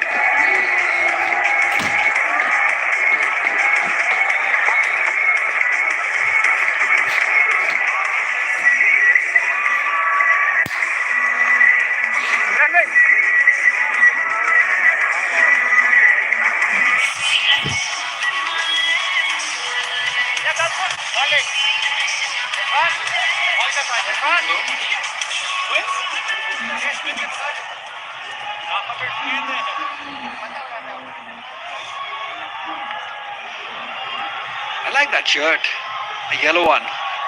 Very fancy shirt these boys are wearing. Do you think they look like twins?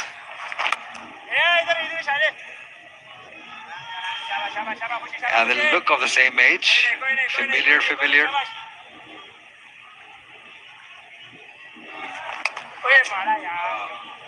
Runs.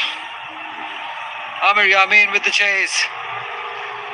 Does well in the end. And Agha Salman's come back for the third. So these few dots that Randhawa had played wouldn't do any good for Salman's confidence, because the task is mammoth and he would feel that he would have to score the majority of the runs, and that may just make him to go for some indiscriminate mistake, which definitely UMT Markhor wouldn't want at this stage. Eyeing that mid-wicket boundary. That's what Ghujdil is. He's saying that to maybe the wicketkeeper or Salman Ali Agha. Then don't you dare try that. He comes down the track and over the head.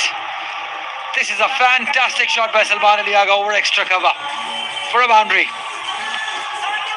Into out, beautifully played by Salman Ali Agha.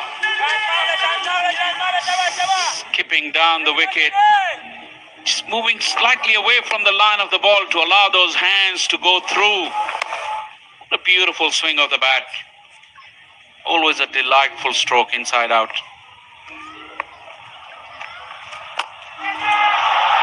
It's in the air and over the boundary. That is a good shot by Salman Ali Agha, picking up the length and putting it away to bring up 250 for the team. It might have done some damage to that Beria Town car. It went in that direction.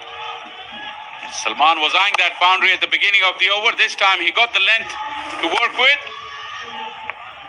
Good striking, 10 of 2.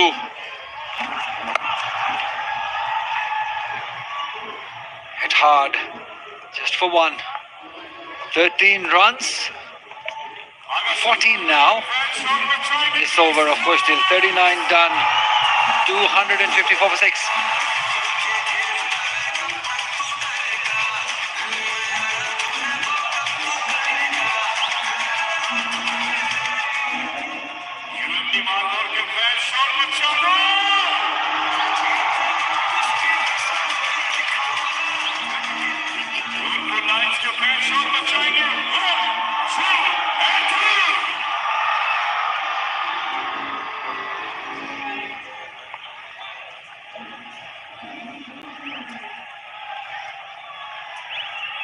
Amir Yamin has been pretty good tonight.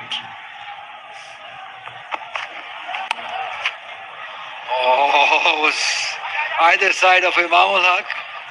It was a boundary. Hit it nicely. Was looking for that gap behind square. Fielder in covers is just in front of square.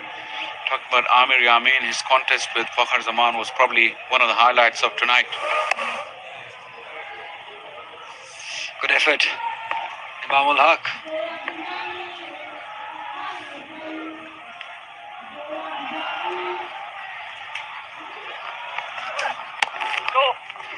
Two is the call. Two they will get. Better throw was required. It's a long pocket though. Large side of the ground, and it went into that pocket mid-wicket. Fielder had to come a long way, and this is Imran Randhawa who lost it during the process. Salman Ali Agha really showing the versatility of his game. Ball was instant and the running was superb. Randhawa kept going despite losing the shoe.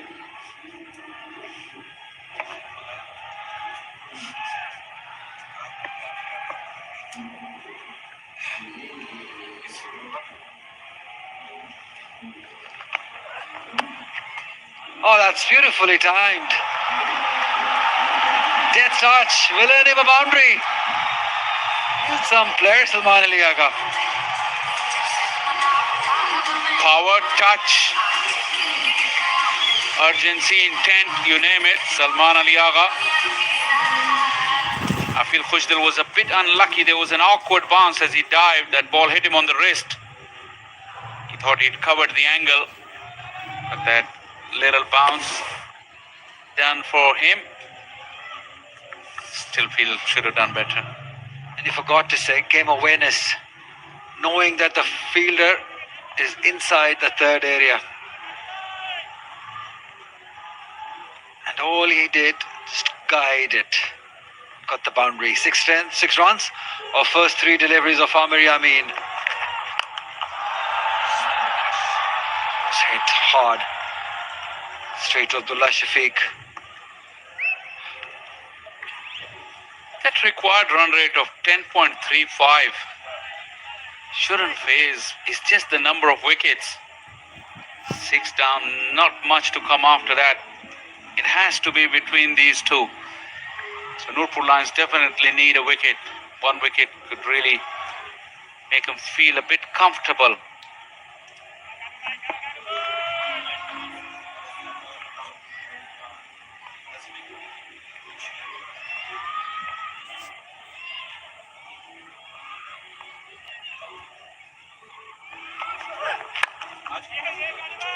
It's important, this inning, for Imran Randhawa.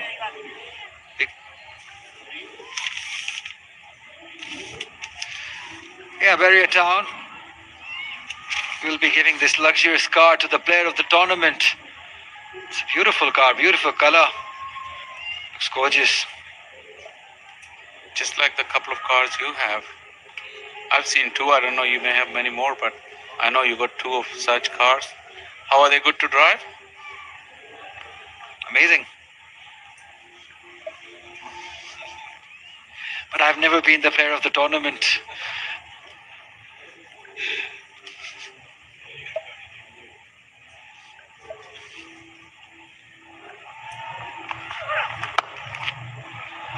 Cuts beautifully. What a way to finish this over. Imran Randhawa this time. They mean business, these two. 40 done, 265 for 6.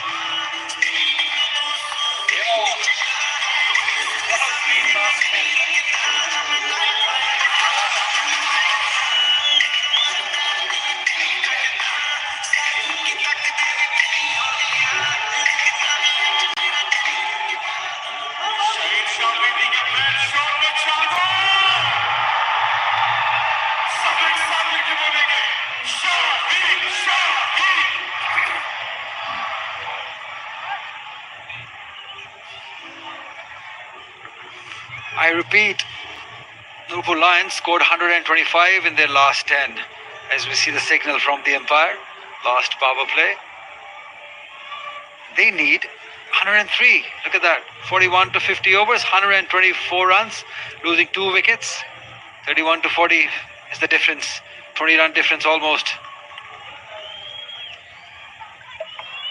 They've literally been competitive in all phases and have won 2 of the 4.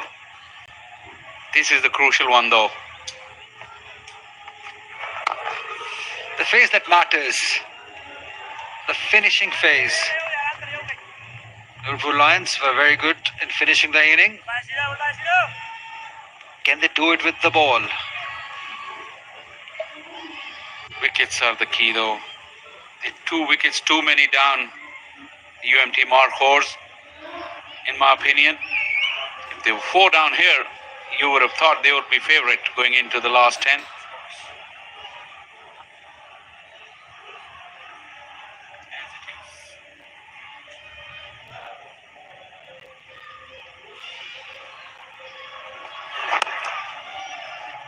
It's good bowling. According to the field, Shaheen Shah Afridi. He's got deep square leg, deep mid-wicket, long on in place. Remember, they can have 4 fielders inside the circle, 5 outside. Yeah, the options that Shaheen has, just Asghar has completed his 10. Shaheen himself has 3 overs after this. Amir Yamin has 3. Ahmed Daniel has 4. Take that! Bang! That's 4. What a shot that is over extra cover. That's Salman Ali Agha for you. Pitched up, obliged. And that left arm over angle was taking the ball away, allowing Salman to free his arms. We've seen his liking for that in-to-out drive. This time he had pace to work. Once again, beautiful swing of the bat. He's seeing them very well, Salman Ali Agha. Shaheen has gone around the wicket to cut the angle now. Yeah, with the field setting, the angle of the previous delivery and the length, it's almost asking to be hit. Extra cover, mid-off inside. You ball that fuller length outside the off stump. And the caliber of Salman Ali Agha is not going to miss out on that. 97 runs of 57. All eyes on Salman Ali Agha from here on.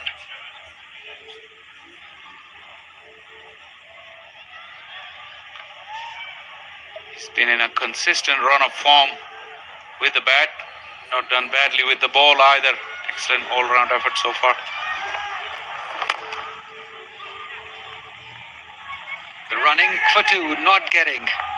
So with an all-round performance, if he gets a couple of more good performances, he will surely be looking at that beautiful car. Yeah, definitely he'll be one of the contenders. And a lot of pressure games are coming, and big players with international pedigree are going to be coming to their fore. So Salman, who's already fine form both with bat and ball, he could really get ahead in that race. And again, what a shot again by Salman Ali Agha. He's making it look so easy. Another boundary for him. 41 done, 277 for 6.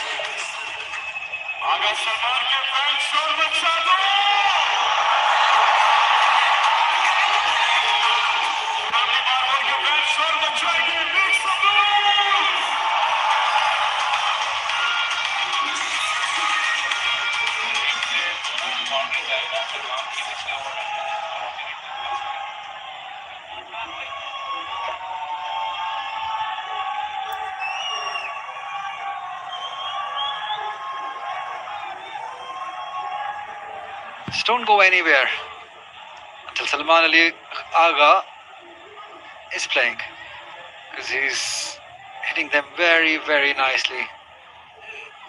Will he be worried? Worried man for sure. Abdurrahman, the head coach, is Azaz Chima also there. Rahat Abbas, the manager. The tense. Have a look at that for shots. And the field placing and the angle of the delivery. Shah Faisal, what do you make of it? Yeah, the second was one incredible stroke, because he probably didn't have the length to work. To get the elevation from that length was incredible.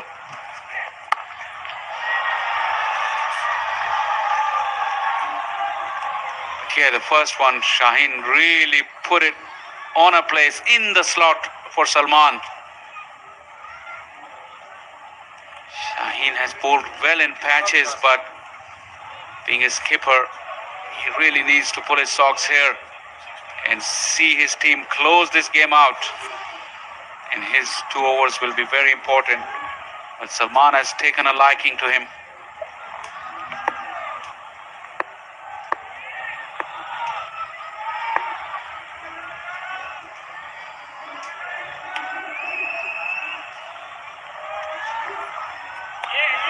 Pace, aggression.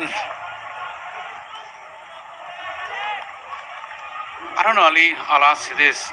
I think Ahmed Daniel has been the quickest bowler on show through the air. Would you agree with that? Just genuine pace. Hurried the batters in his first spell. Now with this older ball, surprising Salman Ali Agha. Yeah, he definitely went his back. His fellow member, Siraj, he's been very quick too.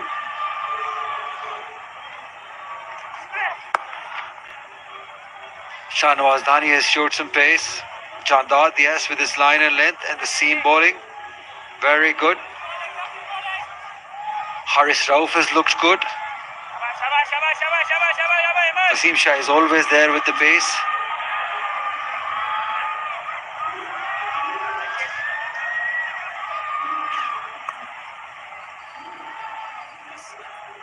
Hasnan had a fifer. Lots of good fast bowlers we've seen. Some established. Some will be established soon. I mean, Jandad, yes. Ahmed Daniel, certainly.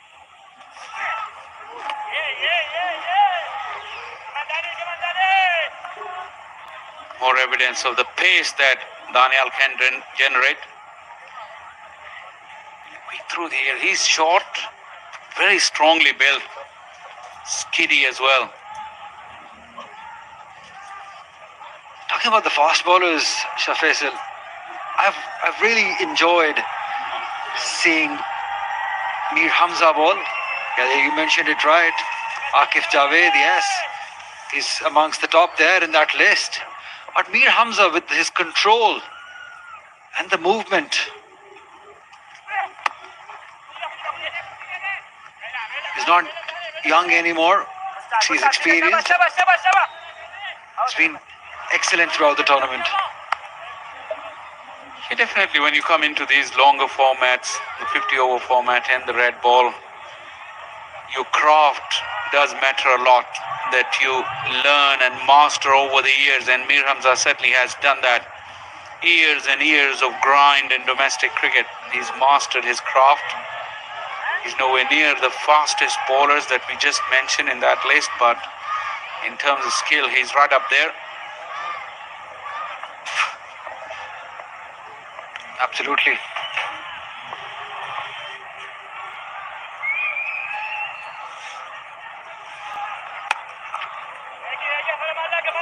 It's a good over by Ahmed Daniel. 42 done. 280 for 6. 89 required of 49. Game on.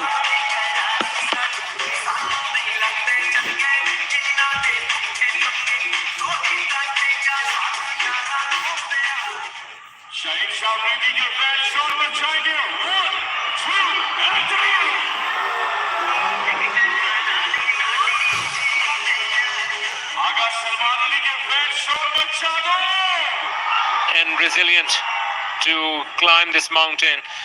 But with only 4 mountaineers to go, 88 of 48, it is always going to be a steep ask. Remember, 50 runs have been the closest margin so far. Hold on the legs. And as long as Salman Ali Agha is going to be out there, there will always be hope. Imran Randhawa can use the long handle. He has done that in the previous game. This is a different challenge. And on the other hand, the ego of Shaheen Shah Afridi is going to hurt. The way he has been using himself in short spells, but still not able to take a wicket with a massive economy. This is going to be a question that how he will be able to gather himself and come back.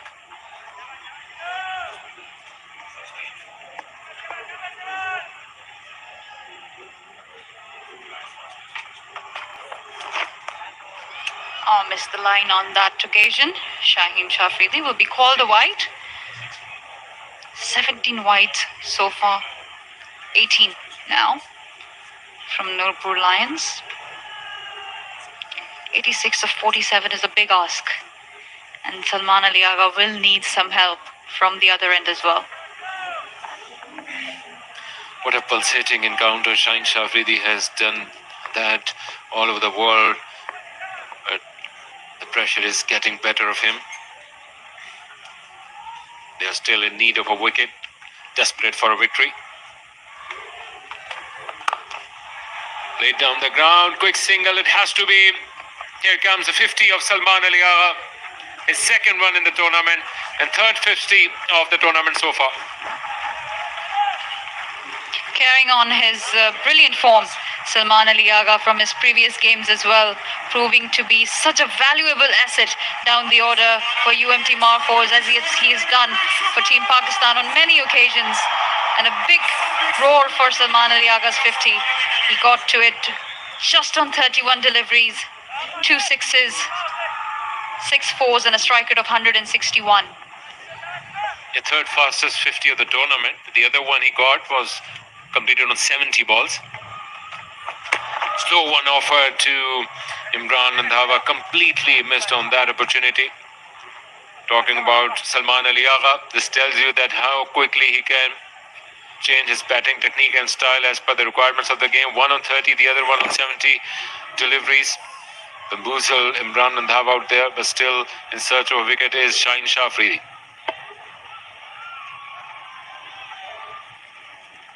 He's proving to be the wall between Nurpur Lions' first victory.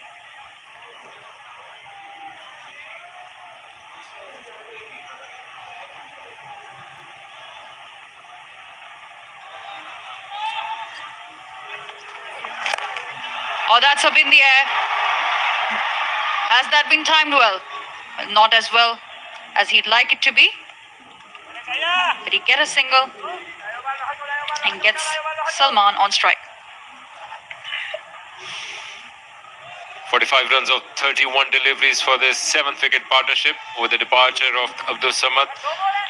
There was a feel going around in the stadium that was curtains to the hopes of UMT Markhor, who have won 3 out of 3 in this tournament so far, but still Salman Ali Agha is battling it out. Onside has got a shorter boundary for Salman Ali Agha in this over, but they've got protection. Mid-wicket square leg and long on. Once again, staying down the leg side. Not only a wide, but also will take one more away from Nurpur Lions. Tough going for Shaheen Shah Afridi. The way he has been trying to bring the ball back into the stumps of right-handed batsmen. Not only it has been a trouble for them, but also for the previous team. But this might become costly for Nurpur Lions. This is the closest any team has come chasing the target. And kudos to the spirit of UMT Markhor. They're not giving up. Asking rate now almost 11.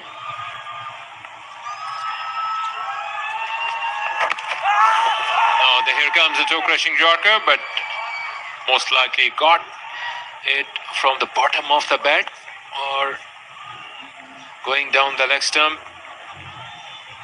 It is given off the bat. And in search of a Yorker, Shaheen Shah Afridi was finally got it perfectly. Yeah, that's like the umpire said, down the leg side. Last ball of this over. Shaheen Shah Afridi got 2 more overs for his quota. Amir Amin got 3. It's also bowling good. Here comes a big one by Salman Ali Agha, and out of the park. They were in desperately need of a 6. Just after completing 50, he's got a maximum. 7 to go.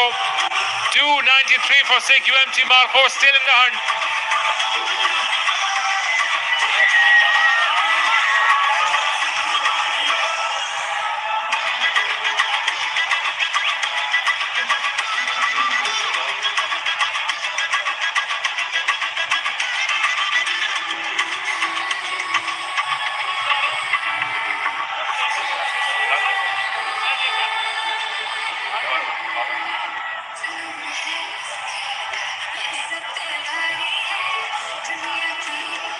Shaheen Shah Afridi has been at the receiving end this evening, but what a pulsating encounter between UMT Markhor and Nurpur Lions, who are in desperate need of a victory. This time, Markhor is Salman for them, who has been battling it out for a massive 6 on the last delivery of the previous over. Mid full use of the crease off the back foot.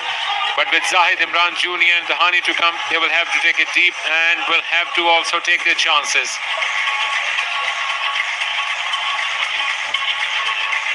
He's still standing there, standing tall for his team, Salman Ali Agha. Take a look at how he got to the score of 56, not out, just 32 deliveries, going for his favorite shots at that point, down the ground, and a slot sweep on that occasion. He has hit them all over the park, and he's hit them tremendously well. His strike rate is striking, 175. Take a bow, Salman Ali Agha.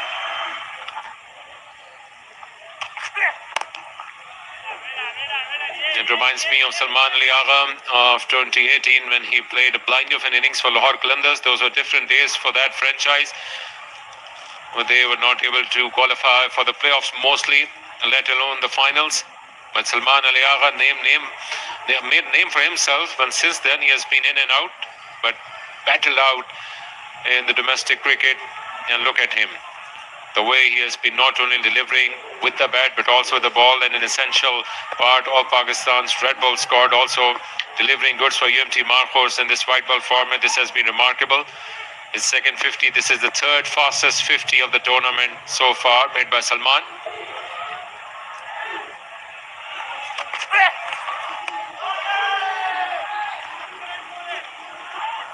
And with Daniel is back into the attack.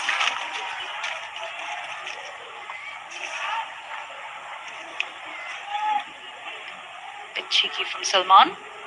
Couldn't decide whether he wanted to leave that or play that.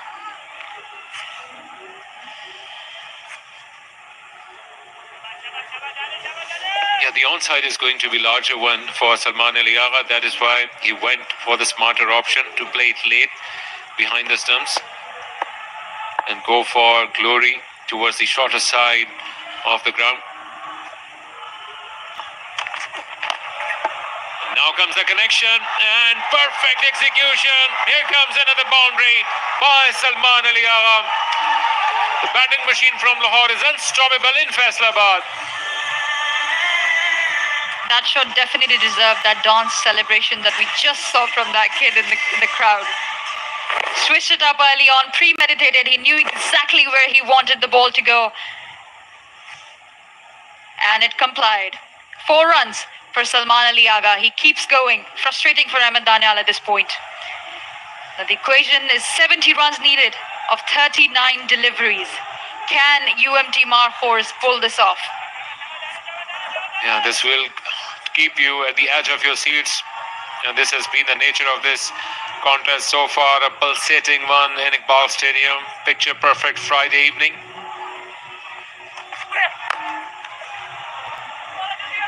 Another quick single. Are they going to stay contented with that one? Yes. This partnership has yielded now 60 runs of 37 deliveries.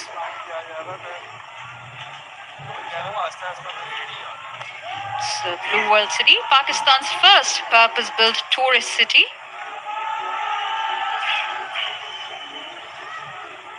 Yeah, no shortage of fireworks in Faisalabad and no shortage of monuments in Blue World City. With Ahmed Danial delivering his 8th over, if Shaheen Shah Afridi will be continuing for his 9th over with 1 more to go, it is going to be a crucial moment in this game. If he kept on going wicketless, that will be a big question mark on the bowling of Nurpur Lines. Played in the air, may land in no man's area. Yes, 3 fielders converging. They are coming back for the second one. Will have to run hard and completing it in the end. Nothing happening for Nurpur Lines since the last wicket. That is a great example of the game awareness we have seen from these two batters at the crease, Imran Randhawa and Salman Ali Agha. They wasted no time in calling for that double and they completed it, made sure there were no dot balls, and 300 is up for UMT Markhor. What do you think, Akhil? Yeah, first of all, as Shah Faisal said, welcome to Faisalabad Hijab, courtesy your arrival. We have seen first time this magical number being achieved in the second innings. So far, this has been one of the best successful or any sort of chase. The lowest margin has been of 50 runs. This is a margin of 67, which is looking like to be faded away. Still on tightrope to walk for UMT Markhor. They have won all of the encounters so far. Another better over for UMT Markhor. 6 to go, 302 for 6.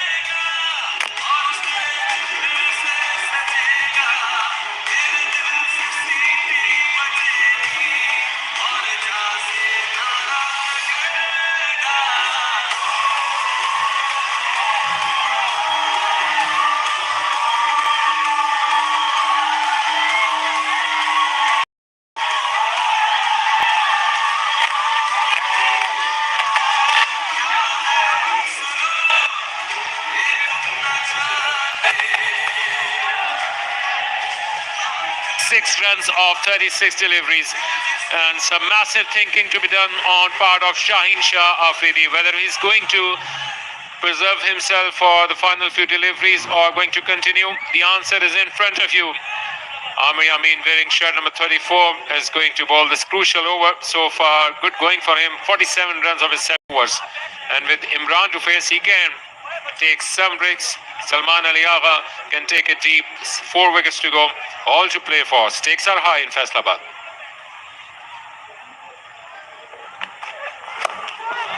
Full toss on that occasion, and this has been caught in the deep, but the umpire will check the height of that delivery. The leg umpire has called to check the height of the delivery to make sure it's not a no ball. Yeah, Imran Javed was clearly pleading the batsman to go towards a non-striker end to avoid any sort of misunderstanding which could put him in trouble. So in the end, he completed the run. And first of all, they are going to check the front foot, which is usually checked by the television umpire during the course of the game. Everything is all right. Now it is down to the other end, whether it is going to be waist high, a beamer, or all right. Yes, it is all right. Amir Yamin delivered it perfectly. All are waiting for the other end. Lo and behold, what's going to come? Imran Randhawa holding his breath. Salman Ali Agha talking wistfully to his partner. Here comes the other frame. Imran Randhawa standing deep in the crease, trying to create room towards both on and off stump. And it is going to be another borderline decision. What's your call, Hijab? That's going to be a tough one to call. Glad I'm not the umpire. Since he's standing really deep in the crease, the ball is dipping. He's a tall fellow, Imran Randhawa, and standing deep in his crease is going to be crucial in terms of the decision which is about to come. Got the full toss and played it in the air, which is all right. And slightly jumping or in the process of getting height on his toes. Another quick and a very close one. So almost on the borderline, it could go either way, Hijab. I think you can call it 50-50 at this point, but I think it's slightly above the waist from what I can see. Just a few millimeters, I guess. One of those occasions where no one is going to be satisfied, especially the team which is going to be at the receiving end, and you can debate it for time to come. This is a different angle. The previous one was right across the batsman, that is the point position, so it was giving you the perfect idea that where the ball was having the point of impact.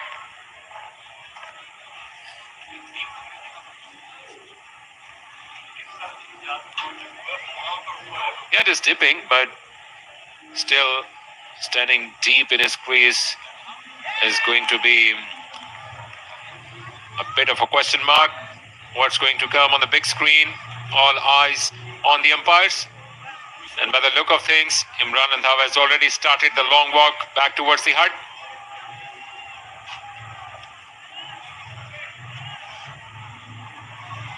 So he has been given the message. Imran Randhawa, after playing another useful lock of 19, is back in the pavilion. UMT Markhor once again back to trouble, 3 or 2 for 7.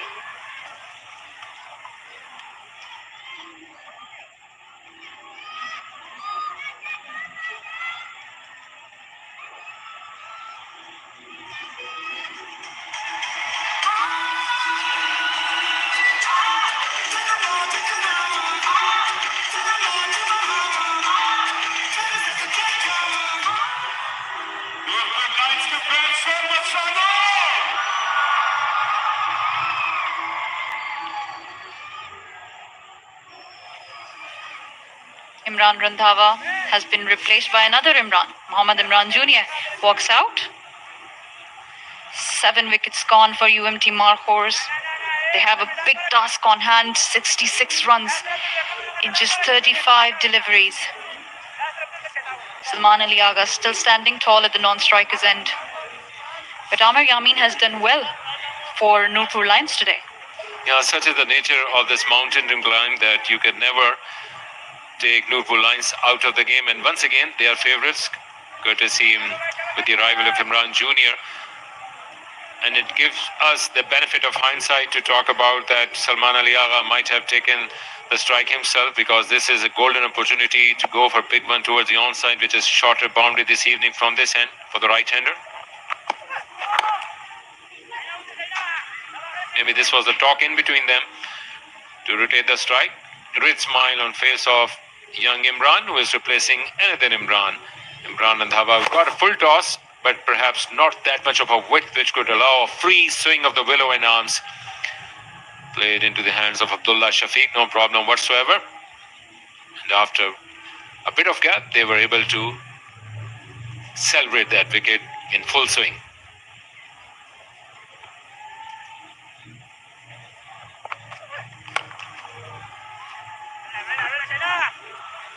Imran Jr. will be looking to rotate the strike at this point. He'll want his partner, his set partner Salman Ali Agha, to face as many deliveries as possible.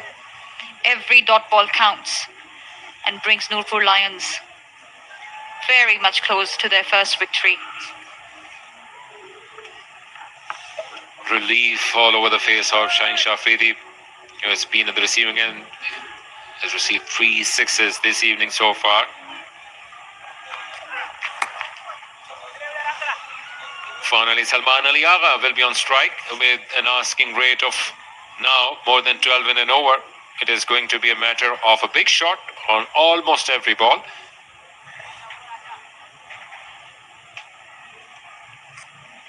And with a shorter boundary on the leg side and Salman Ali Agha strong on both the sides, this is now going to be his call that what is going to target.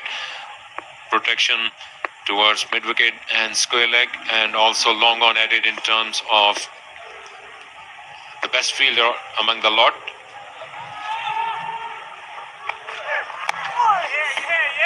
A perfect display of fast bowling by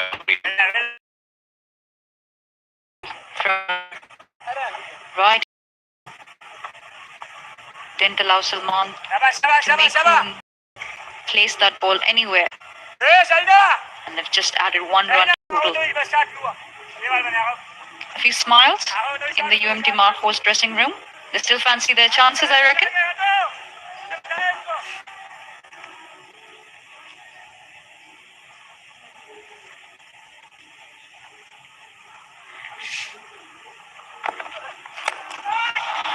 down on one knee and cleared the boundary. Out of nowhere, Imran Jr. has earned himself a boundary.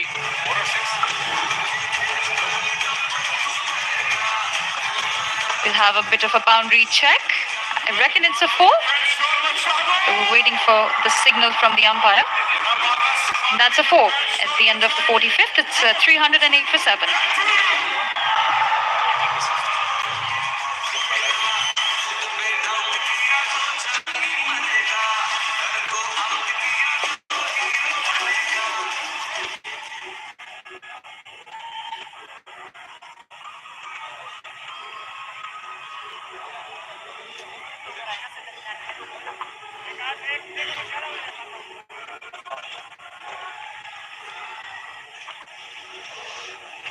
Shah Afridi is desperate for a wicket, but his team is holding the reins once again. They are back to the driving seat with 60 required of 30 deliveries. But Salman Ali Agha to face once again in search of momentum. Pulsating encounter in Faisalabad. Running first run hard, calling for the second one. Not to be. Didn't allow the UMT Markhor batters to take that second run, which they would have wanted. Looking at the last delivery of the previous over, Mohammad Imran Jr. producing that boundary out of nowhere. Surprised everyone.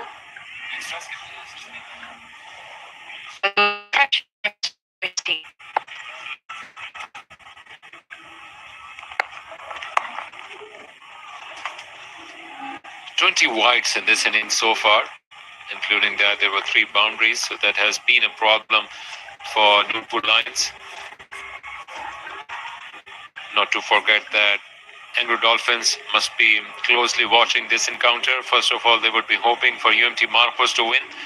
That will make it simple.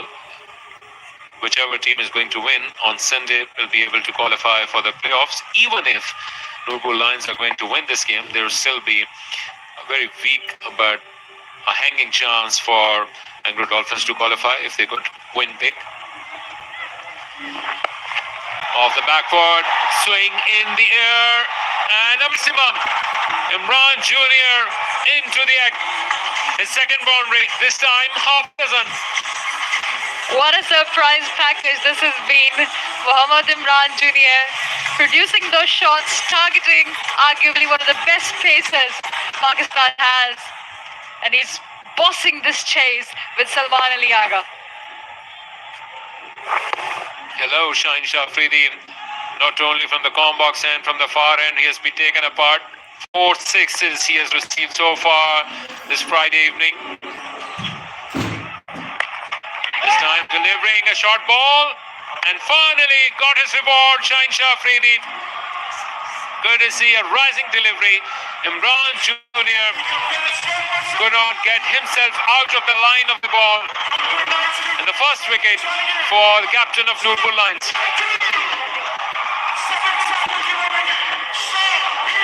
prize wicket of Salman Ali Agha finally goes to Shaheen Afridi. Turned the game on its head here. Shaheen Afridi. He wanted that wicket, and he's got the most prized wicket in the chase so far. Salman Ali Agha clearly frustrated. That wasn't the plan. 308 for 8.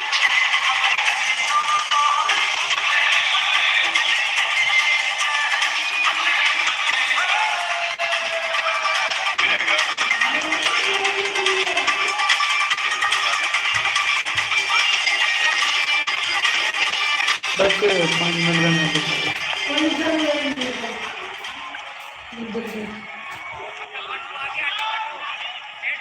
5 minute में Well, if you're joining in after a bit of gap, a lot of water has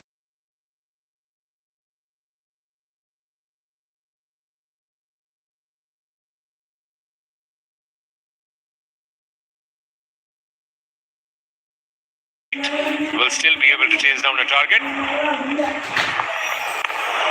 until there is another blinder.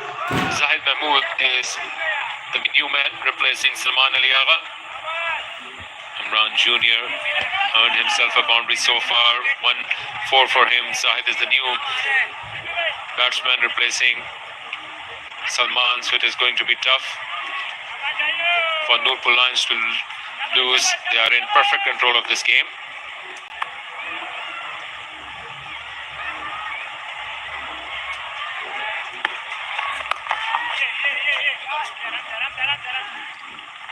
There will be no run on that occasion. Last ball of the over. It's 316 for 8.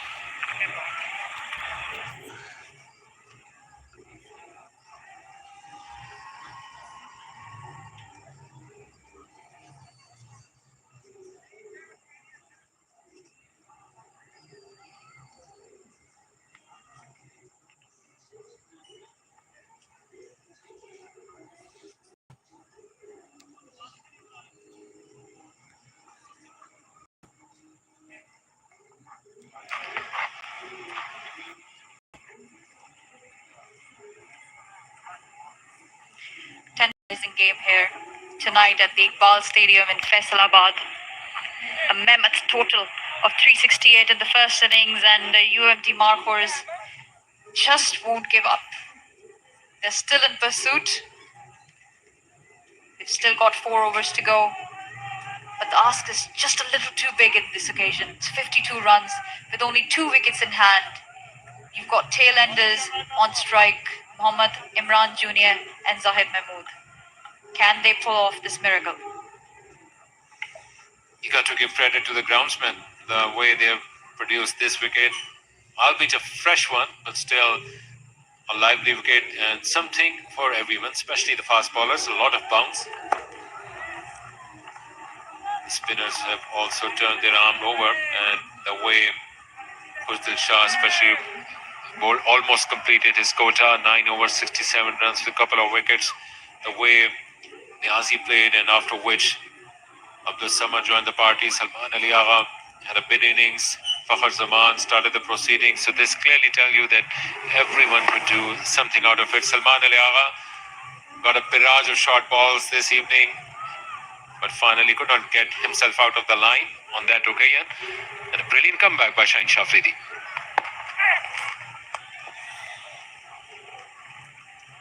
Ahmed Danial on this occasion.